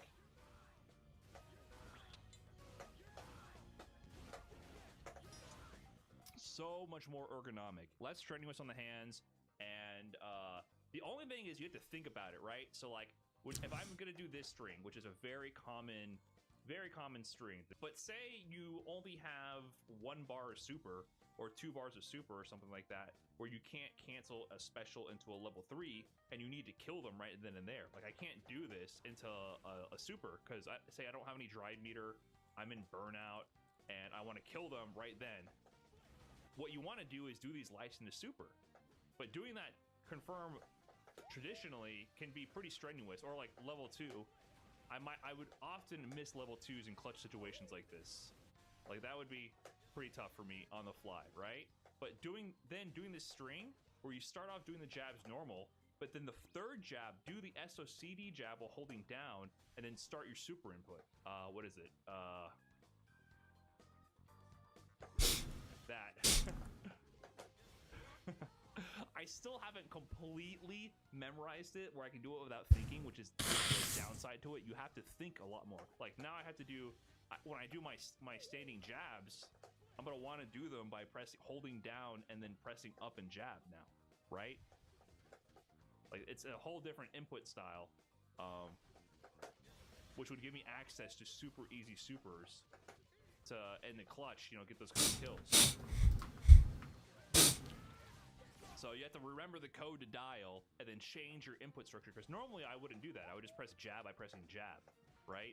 But this means this is another thing to think about, another way to alter your input scheme.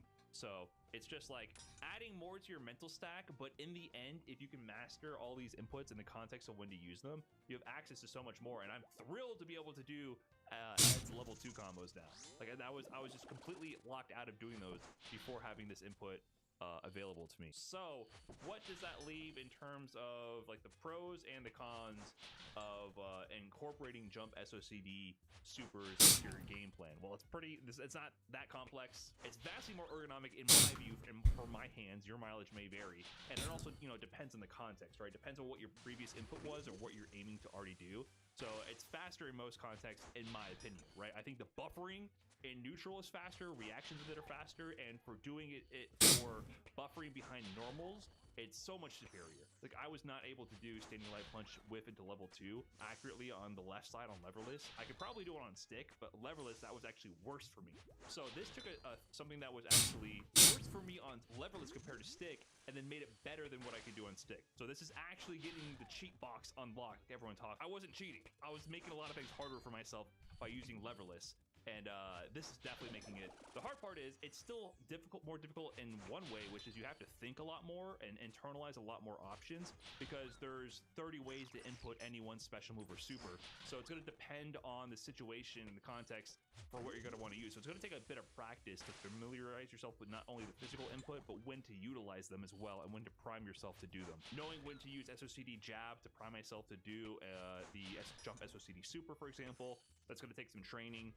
To be ready to do it on the fly and incorporate that input into my gameplay, it's going to take some training. So it's going to take a bit of practice to internalize all the options you have, for sure. Whereas on an arcade stick, or like with your one, you don't have to think about it as much. You just risk not getting your super in time or being a little sloppy with your inputs, right? So this is much more ergonomic for me in a lot of situations, and I think will improve my execution and gameplay, especially for DI reactions to super, light confirms to super, buffer super and combos behind whiff normals, things of that nature. I think it'll definitely improve execution over time once it's totally seeped into my brain, but it'll just take, you know, some time to achieve that. But I'm just thrilled to say that I will be able to finally land a cool level 2 Ed combo in a real match. That is my goal. And that's all I had for this video. Let me know what you think about this leverless jump SOCD trick. It's not... I feel so free. Not having the hardcore status anymore feels so crazy. It's such a weird feeling. It's literally like I'm playing a whole new game. I've been unshackled from the Red Helm. Man, I'm really close to getting medium combat achievements. Or we could learn Hyryukatsu. I have no idea what Huey is. A lot of you guys have told me about that. Can I learn it by myself, or is it a thing I gotta like do with a bunch of people? Because I feel like you can solo it. I would like to try to learn it solo maybe, and then like we could like do it with other people as well. Like I at least like my first experience to learn it, right? I think that'd be pretty hard. They're very slow. That's fine. I mean, if it's my first time doing it, I think that's okay. We're doing Huey Kuatl, chat. So what can we get from here? We can get something called a Dragon Hunter Wand, right? And Huberte, I guess. Okay, so, let's try to learn this boss. Let's just do it for fun. Let's do it for fun and figure it out and see what this boss is all about, chat. Because the hardcore status is revoked. And with that, we have opened up a plethora of new things to do without having to worry about the red helmet. So... okay, all I want to know, Chad, what gear should I bring? Bring melee and bobbers. Just full bobber? Okay. Bobber. Okay, let's bring some bobbers, dude. Yeah, let's go, dude. I'm so excited. Also, guys, we are gonna prepare... dude, I got so much stuff lined up. We are gonna prepare up for TOA as well. We're not doing TOA today. but we're gonna prep up to be able to do TOA. I probably want to try to do a entry mode TOA by myself to learn it, because I have no idea about the raid. And I also want to prepare up for Dragon Slayer 2. We are doing Dragon Slayer 2 in like maybe like within a few days. We'll probably get ready to do Dragon Slayer 2, because as you guys can see here, we're very close. So this will be my next Grandmaster quest that we are doing, and we're doing this next week. Okay, so do I just click climb chain and that's it?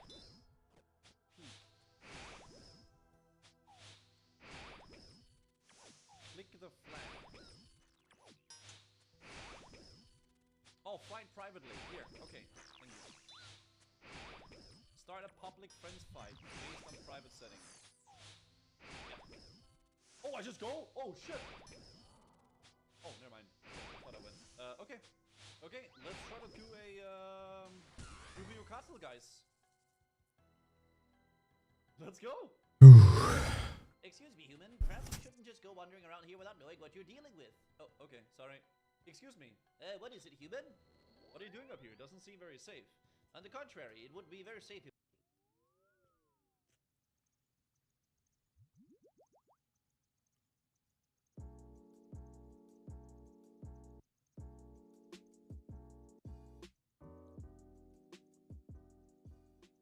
YouTube land, as you're clearly seeing, I got Elena to Masters, and here's how I did it. Now, it's not going to be some grand convoluted, you know what I'm saying? I'm just going to go over my last 10 matches and break it down and kind of give you my thoughts and opinions on the character and just how I approach fighting games and things of that nature. I don't know. So it's going to be part analytical, part breakdown. Pretty much think of it like a podcast. I don't know. It's just going to be a vibe. You know what I'm saying? Just every once in a while I do these because sometimes I have to lock in when I'm like very, very close to getting that last, you know, couple hundred points or whatever have you. And this time I was at 500 points and it was extra sweaty. There might be some good sets in here. I don't know what the last 10 per se were, but I know I was on a 6-game winning streak and then I lost it. But the last 10 should be very, very interesting. And as you see on your screen, Sagat and Mr. Bison, these are the two characters I'm thinking about next. Obviously, Sea Viper comes out the 15th of October, which is a few days away. Few days. I think it's 3 weeks when she got revealed or whatever. So, but then under that 3-week mark, and I think I think I want to get good, man. I think I do. I think I do want to get the characters that I want to get to Masters into Masters. But I think outside of that, I really do want to get good because I found myself struggling a little bit. And it's not, I mean, I'm obviously spoiling the match results, so apologies. But yeah, this is when our brother got his get back. It's I don't know. Elena was weird. Like, she was super fun to play. I just don't know who she appeals to, right? Like, I think Elena is a great character. I think she has a great character design. I think the world of her, right? I don't know who she appeals to. I don't know what she does that's so great that you can't get from other characters a lot. Because I didn't know what to do. Obviously, I jumped a lot too. You're probably gonna see some messed up inputs. And I did use this a lot. I ain't gonna lie. I did use the slide. That slide is good, man. I never found a comfortable range because Elena's stuff is kind of weird. See, Yahoo! That bothers me. You can see on your left side screen, if I was editing this fully video, it would obviously be zoomed in. I got the input, but obviously it's probably just too much frames in between because that's what 7:15. Yeah, that's a lot of frames in between. So that's probably why I didn't get it. I ain't gonna lie. Yahoo! Crouch medium punch was probably my MVP button. That's what she sounds like. Yahoo! And I was utilizing it. Mario! That slide, man. That slide did a lot for me too. And I got lucky here because he got caught. I don't know why that didn't hit. Maybe I should have used the medium one. Probably there. Yeah, I probably should have used the medium one. I think that would have hit there. What was I gonna say? Yeah, I don't know. Because a lot of Elena stuff is kind of fake. So you have to condition your opponent to get him to believe in it. And man, I didn't know what to do a lot of the times. Especially Sagat. Sagat has this overwhelming presence of like his fireballs. They're not the greatest. They're not like Street Fighter 5. But that Tiger Knee, bruh. If you don't stand block that mug too, that's so. Yahoo! Ugh.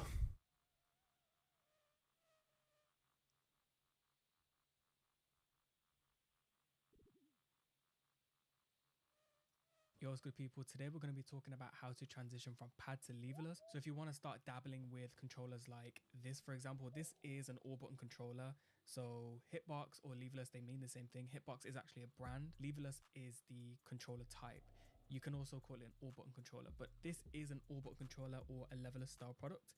And what it means essentially is that every input, so directions included, are buttons. For me personally, leverless has a lot of benefits in terms of consistency, in terms of latency, and in terms of SOCD as well. SOCD means simultaneous opposing cardinal directions. We're going to talk about training drills to strengthen your fingers, to improve your finger dexterity and stuff like that, because this is going to be important when you are transitioning to leverless style controllers. And really one of the main kind of hurdles you need to overcome is strengthening your fingers and improving finger speed and finger dexterity as well. So those are the main things I would say are really difficult off the bat, transitioning from controller to product. We're going to discuss different drills in games. So we're going to touch upon Tekken and we're going to touch upon Street Fighter. So we're going to cover 3D and 2D games. So different drills you can do to improve your dexterity. We're going to practice on both sides. Remember that the main thing is to practice on both sides as well. You don't want to strengthen like one part of your, let's say for example, I'm using my ring finger for left. I'm on P1. I don't want that finger to be stronger than all of the others because that's going to cause issues with, inputs and stuff like that. You want your fingers to be as strong as each other at the end of the day. That's ideal in an ideal world. But we're going to go through some drills in terms of finger individuality, finger dexterity, and finger strength. And then we're also going to shift to a game, so Tekken and Street Fighter, and we're going to look at drills you can actually do in game to help. We're also going to look at, if you're in the market to kind of dabble with, leverless style controllers, we're going to look at options that I think are suitable for newcomers to leverless style controllers, because let's face it, all button controllers can be very, very expensive. I've seen them go for £300 plus, which is probably anywhere from $350 to $400. So it is a massive investment, but there are options, very, very solid options out there if you don't want to spend, that big amount of money. You can pick up a leverless style controller on AliExpress, for example, for 20 quid. So, for my American viewers, that's probably what, $30, maybe even cheaper than that. So again, there are a lot of options for you if you just want to dabble. The one thing I will say is once you've dabbled and once you've kind of gotten used to the leverless feel, if you want to commit, you have to commit. Try and resist the urge to go back to your previous peripheral, whether that's, arcade stick or pad, because that's going to be a huge detriment to your progress in terms of improving on leverless style controller. You just have to commit, just commit. So for me, when I chose to commit to leverless style controllers, I literally did not play on pad at all, and I think that really, really helps. Do me a favor, like, comment, subscribe. Like will help with the algorithm, commenting will also help with the algorithm, and subscribing will let me know that you enjoy the content. Let's get into it. Okay, cool. So now we're going to look at what peripheral or what type of leverless style controller I think a beginner or someone looking to dabble should consider purchasing. Now we're on Port 42's website. I think they've rebranded to Cosmox. I'm not sure. They were previously called Port 42, so I'm just going to call them Port 42 for the time being. So this is their official website. You can't actually purchase stuff on their website directly, I don't think. Don't quote me on that, but I don't think you can purchase stuff from their website. Now, they do have a lot of devices, so it's like, which one do you even choose? Now, what I'm going to say is, if you're like me, sometimes leverless style controllers can be very, very compact, sometimes too compact. So when you're talking about something like the S series or G series, for me personally, they're not for me because they're too small. Same with the Snapbox Micro. They're very solid products, but they're just too small for me. So I like something like this where it has a little bit more wrist room. So for example, I'm going to show you, I'm not sure if you can see it super well, but this, I'm going to show you on the big screen in a little bit, but that leverless style controller has enough room for my arms to rest and my wrist to rest on, and it's very, very comfortable for lap play as well. So take that into consideration. I know it's kind of just an early investment, but you do want to be as comfortable as possible, especially when you transition to using, just your fingers on pad to potentially your whole wrist and stuff like that, where there's more wrist action, there's more arm action. So this is the product that I use for if I just want to lap something quickly, something quite small, something compact and something light. So this is not my main leverless style controller. I actually use the Overdrive Neo as my main leverless style controller, but that's kind of getting into the more premium product. So if you're just starting out, I would recommend to look at Port 42's products on AliExpress. So this is the one that I have, which is very, very solid. When we're talking about PS5 compatibility, it doesn't come native, but they do sell a kind of dongle that you plug in. Let's see if I can enlarge one of the pictures. So it has this kind of like USB. I'm not sure if you can see it, but it's underneath the kind of arrow to the right. Underneath that is a USB port. So if you plug the dongle in, you'll just be able to play on PS5. So this does have PS5 support. You just need to kind of purchase an extra dongle, which is only about 20 quid. So really, you're going to pay £70 for, you know, a very, very solid product. Light, compact, but it's also not too compact. So that's what I like about it. Now, if you're looking for something just completely beginner, something to just only dabble with, I wouldn't even recommend getting this. I would recommend just to get something really small, like, I don't know, let's just type in Hulk 42, because I know they do have cheaper options. Yeah, something like this, for example, this is £30, right? So you're gonna get the basic leveler style layout. So this is the basic layout. So you have your left, down, right, jump, and then you have your 8 attack buttons. So you have your 4 directions and then your 8 attack. Now, I personally like levelers products that have more than the, you know, 12 buttons presented here. I like extra buttons so I can macro stuff like, for example, parries and stuff like that, or rage arts or whatever, heat burst, for example. I can use those extra buttons. And in other games, you know, drive impact is really important. Parries are really important. So, you know, just think about that when you are transitioning. Just think about what you would like your layout to be. But to be honest, when you're just dabbling and getting a feel for levelers, this layout is fine, I think. It's only when you really start thinking, okay, I want to commit now, you can look at different layouts. And obviously, if you want to go to the premium route or you want to build your own, you can just create your own. This is taking forever. And that's what I really like about levelers, is that there's no rules to kind of how you customize your controller for you. It's all kind of dependent on what you want, really. So yeah, as said before, Hawk 42 do really, really good products, and obviously they range from about £20 up until, I don't know, £120 or something like that. So if you want a premium product, I would recommend all day, every day, Overdrive, Arcade. These are just the best. And also I worked on the Neo as well, so I gave input on the Neo. So this is like, I actually worked on this product, so that's why I'm recommending it, because, you know, it's a little bit of my own work as well, and I'm proud of, you know, this product. It's really good, actually. So yeah, I think if you want a super, super high end premium product that's just gonna last, it's built like a tank, this is great. And obviously it has all the extra buttons you would need.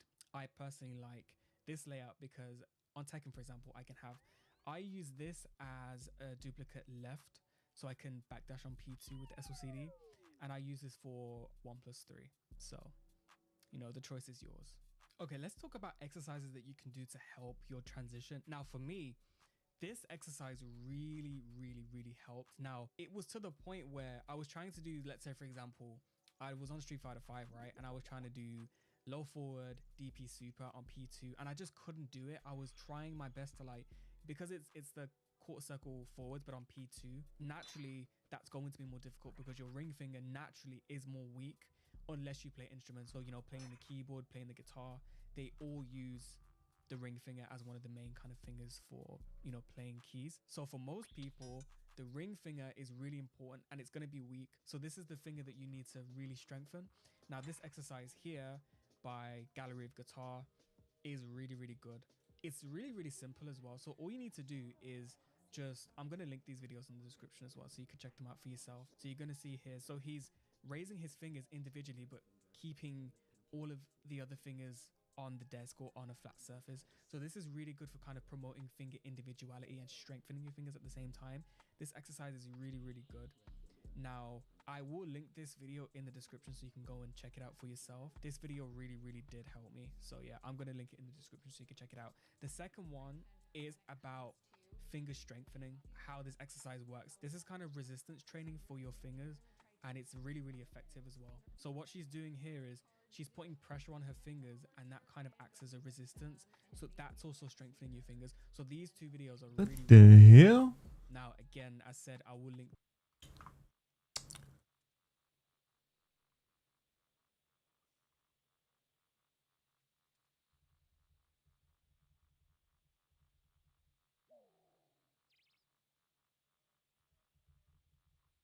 Guys, I need to pee, but my name is Savix, and this is how we get our purple chest, ladies and gentlemen.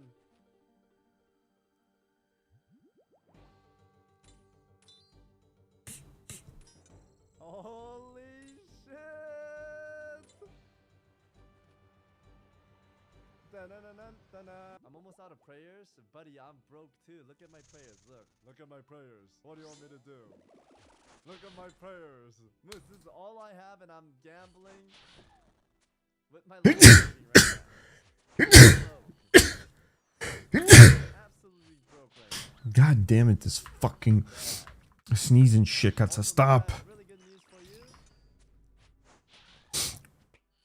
I accidentally sold 5 of my necklaces for Big Bone and I do not have a fucking teleporter anymore. I'll be walking with you using the fairy ring. So our Titan runs will be very tight. Guys, you need to spread the rumors. Only fell in the hole.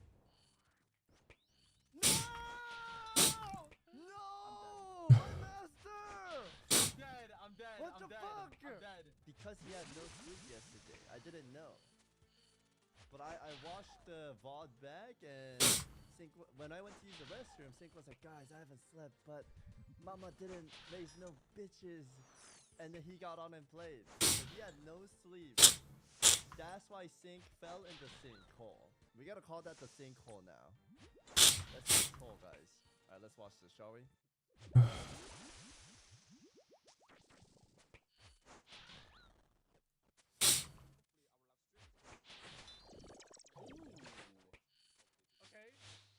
Oh god. I mean, the icon appears here. That's kind of cool.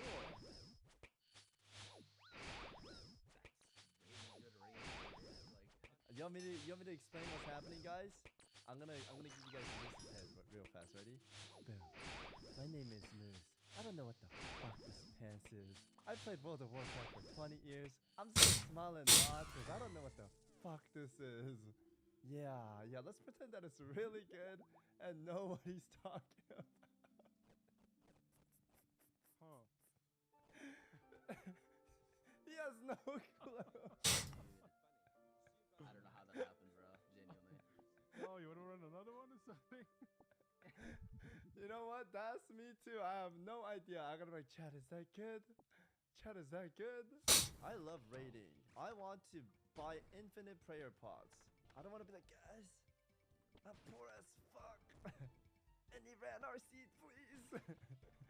This is what I feel like every day. Please, seed farming contract, a ran our seed for the starving. Give me some ran our seed, man. Fuck, I missed this. Like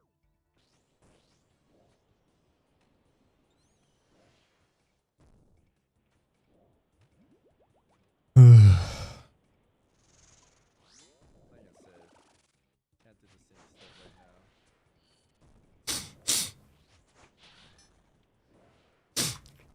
Pick up my ammo.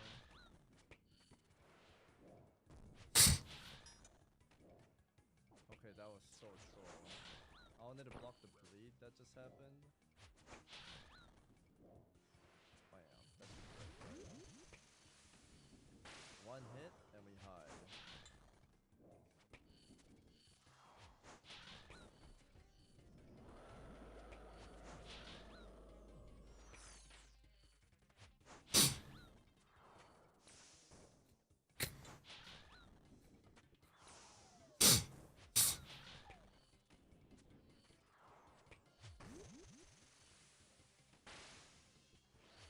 I saw that. His little hand.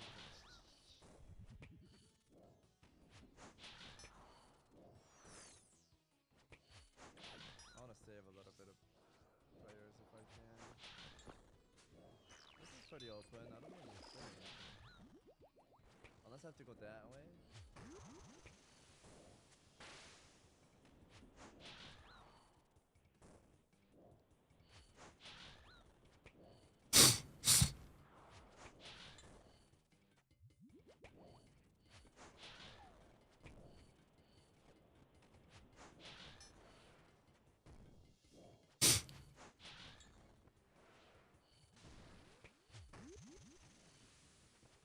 Blood is coming.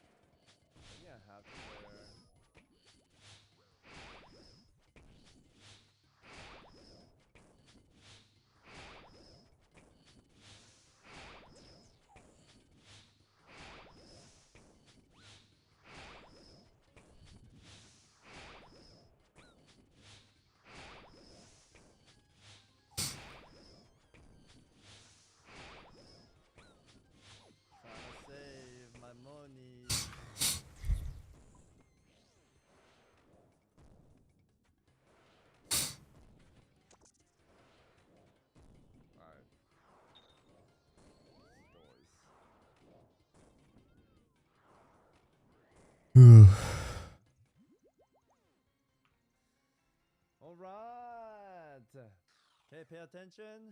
A lot of mobs are gonna spawn. A lot of mobs.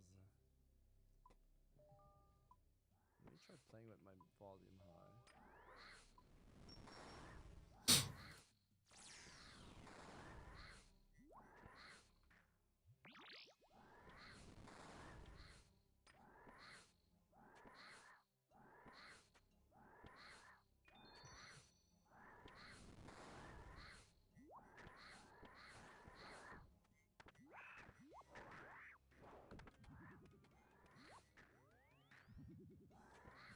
Did I miss a fix? Salt in here? Really?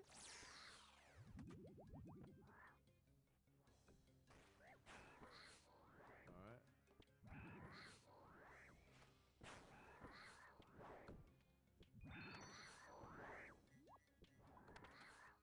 Shobek, chill, bro. Put a diaper on. Shobek, stop.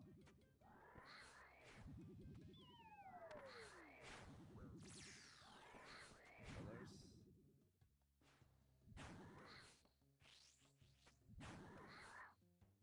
Oh, you can kill the Bombermans? Watch this, guys. Let me show you my secret jutsu here. Boom!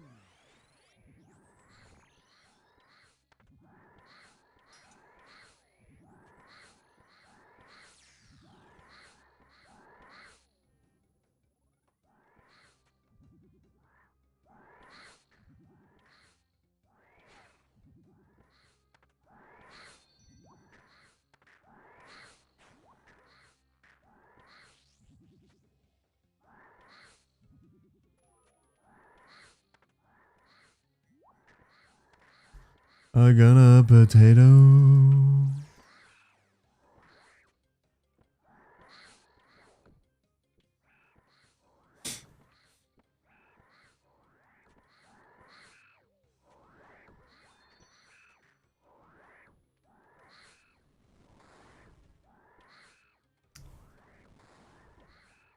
I didn't want to waste, but I have a lot of prayers in my bag. Oh! Dude, the sound, having sound up actually helps. I feel like I would have missed it if I didn't.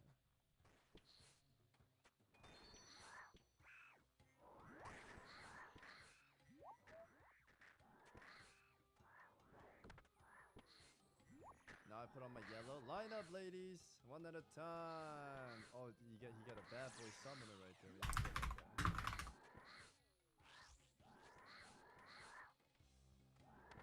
Alright, let me heal up to full. Oh! Oh, we missed it. I thought that was it. I keep getting caught up by these line-up guys. I did that last time too. Alright, not so shabby. Please try Red X. It's so easy to learn. I know you're saying that, but I don't even know what I'm supposed to look for. And if I wanted to do that, I should have studied before I came in here. You know what I'm saying?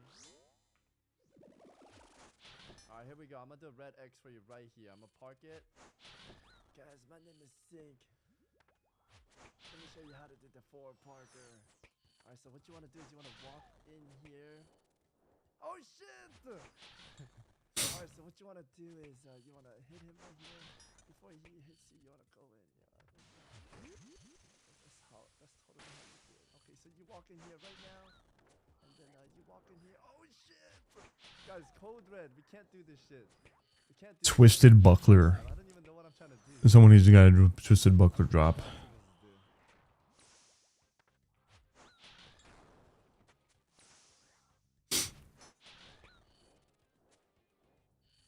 I'm dead. So, what you want to do here is you want to like shove him in the corner. Come here, puppy. Shove him in the corner, guys, and then you want to dodge these rocks and put it into these guys here. So I'm gonna make him go into that corner right here by doing this. Okay, it doesn't work, guys. Let me guide him over here to this corner, and then we're gonna walk inside here.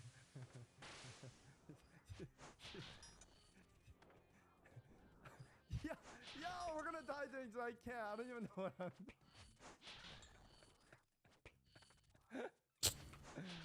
Okay, he's leaving, sir. He's leaving. He's mad.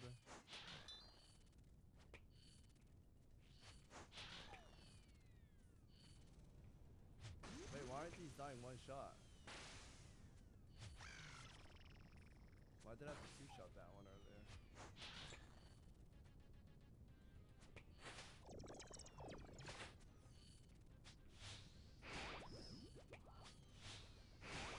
Bad boy. We're down. I have salt on, so I'm just gonna be worried.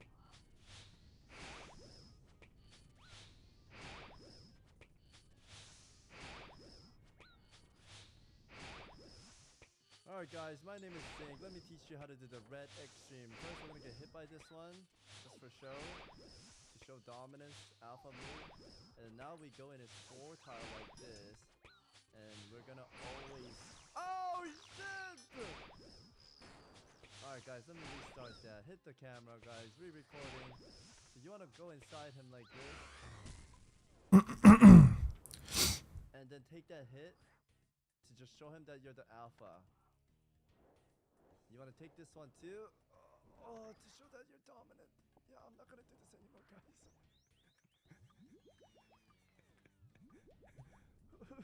Who told me to do the red X? You fool! You're making me lose all my life here.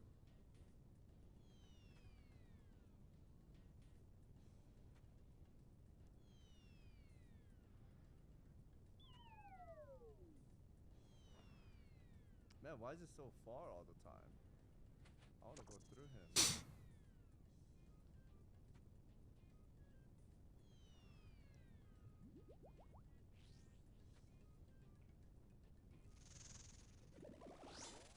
Alright, no more stupid stuff. We gotta kill this guy.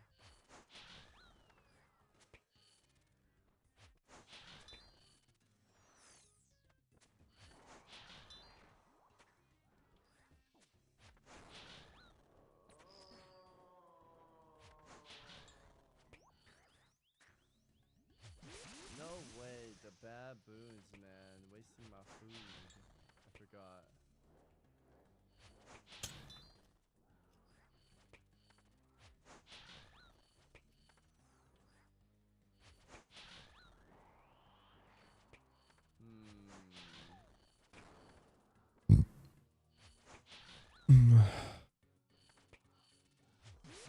I'm wondering if I should pause. Be safe. Not be stupid.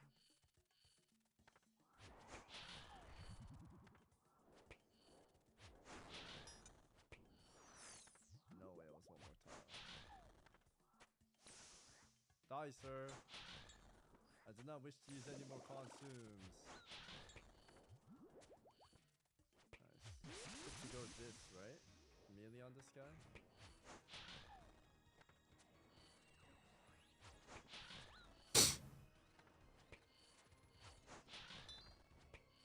Because I have the gem. I think I can hit part of it with my melee. Any melee chance I get? Melee. I also have piety.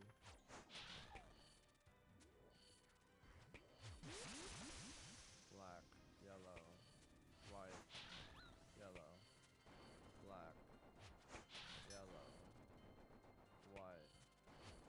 Was it yellow or black? Something like that.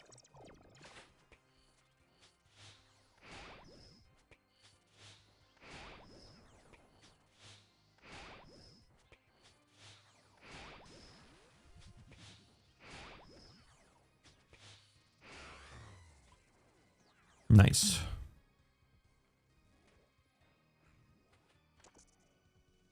Fucking Cole. Melee this bad boy. Oh, dude, we're crushing him with melee. Can't believe I'm getting Cole out of this. This is ash. Bring it fast, sir. Holy moly.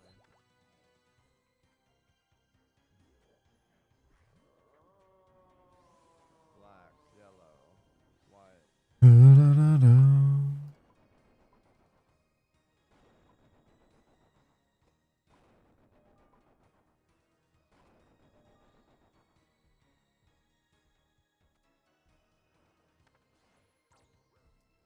Actually, I want to test something No out. way, dude. Since I'm here. Silly of me. I wanted to pre-park so I could go here and blast, and I forgot that the hourglass blows up.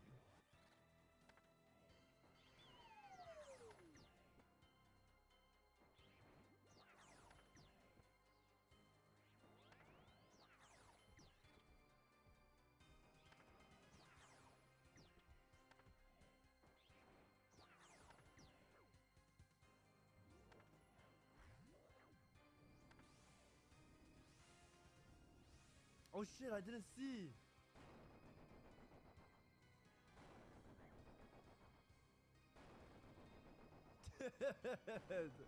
Dude! Oh my, I was thinking, should I put range onto this guy? Oh my goodness, guys! This is Sync's fault. I'm never doing that again. Gotta learn the hard way, guys.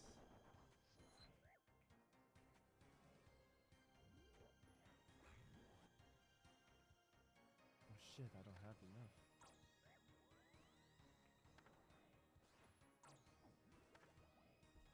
Get earbuds. Was it 70 spec?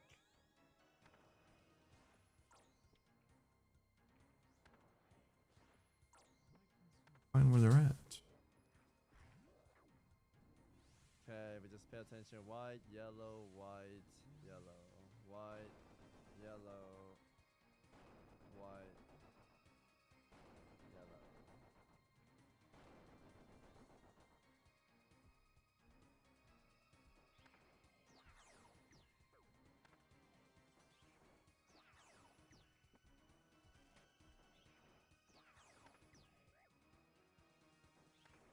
I should have not wasted spec on him. Can I kill this guy with the yellow staff and get my juice?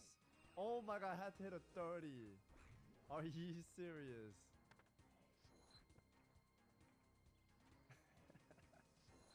Shit. This is the last one. We need to lock it in, guys. Okay, eating all my bronze before the chaos happens. We need a big life. Yellow, white, red, white, yellow, white, red, white. Come then. Face your doom.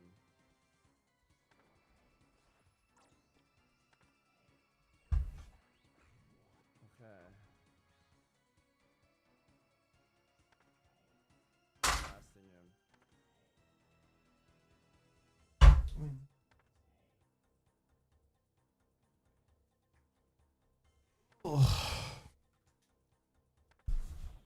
Dang it.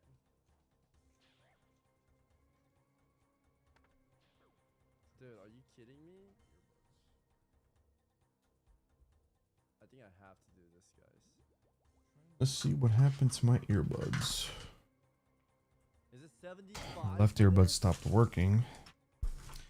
I haven't been using them lately. Maybe I don't need to. Oh. I think it's safe though.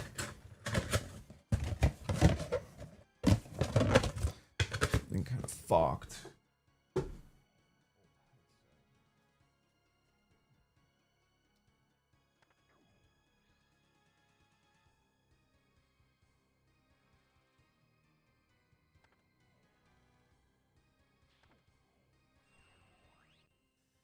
Didn't need to. Played it safe though. Holy moly, we have 2 salt. We just pick life and we win now. Okay, 37 salt. I need to block this. Let's not forget this time.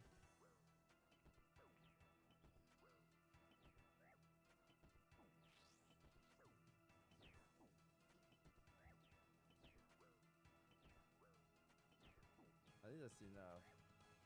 Why is my weapon all the way over there? Hello? We don't like that. Okay, we re-salt soon. Actually, should I not salt until the first heart? let's see what we're doing here with this. What the fuck? Why does my weapon keep going down, John? It's ass.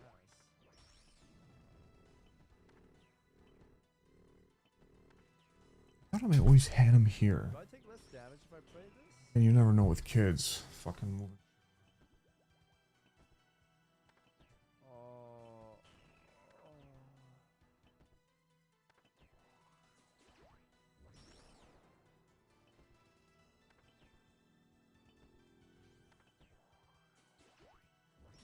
Whatever. Order more online. Number one thing is the problem is with They're gonna juice it up. earbuds. Juice it up. Number one, I think I saved the salt. fucking dirty. Later. For the heart. For the heart. My fault. Right? No? Wait, why not? Do I just use it now? Okay, I'll use it now. Chat's getting pissy. Number two, I cleaned them already once before. Don't understand why it's not working. So we're gonna switch out the metal earbud pieces. This is better. These look like they're copper. The other ones. But see what happens when we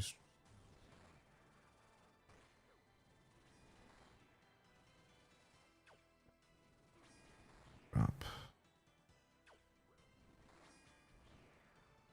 Hate to actually not be able to use it at all. They're broke. Left earbud just stopped working. Okay, setting up my gear. Don't know if it's because clogged. What?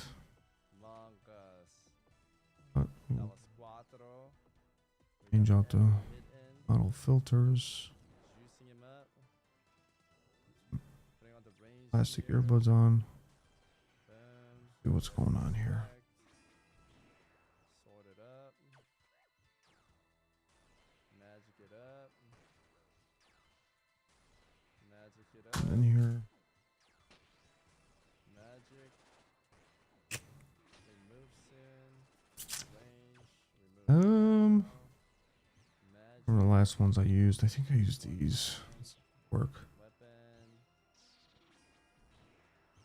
Dodge. Boom.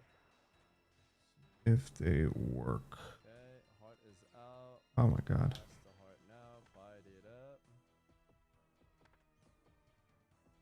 And we put range gear. Put my range gear in. Remember how much these earbuds, these plastic earbuds hurt my ears, the original ones that came with the product. I had to go get new ones. Different earbuds. It didn't fucking hurt so much. Fuck. Hurt the shit out of my ears.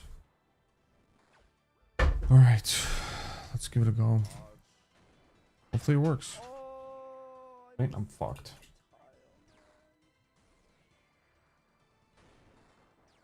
And a new cable. New cable and everything. See.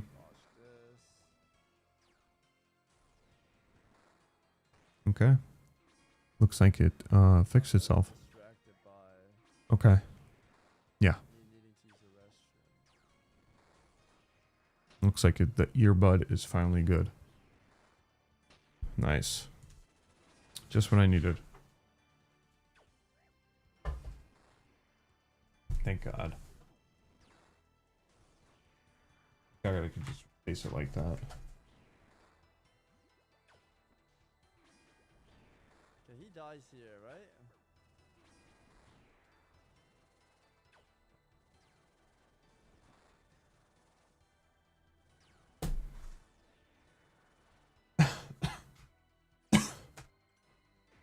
Oh! I accidentally popped off of it.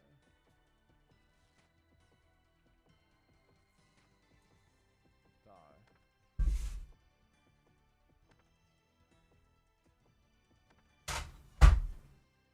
Alrighty. Perfect. 1 minute. Let me. Ooh, that actually feels a lot better. It sounds a lot better too. Yo. No more overhead. Cereal right now. We almost did something real TOS, bro. Okay. Out of rage. Well, I am going to be done for tonight. I am done with the gaming. It's already 1. I will go and chill the fuck out, go to sleep. Yo, wonderful night. Blackout. Appreciate all of it.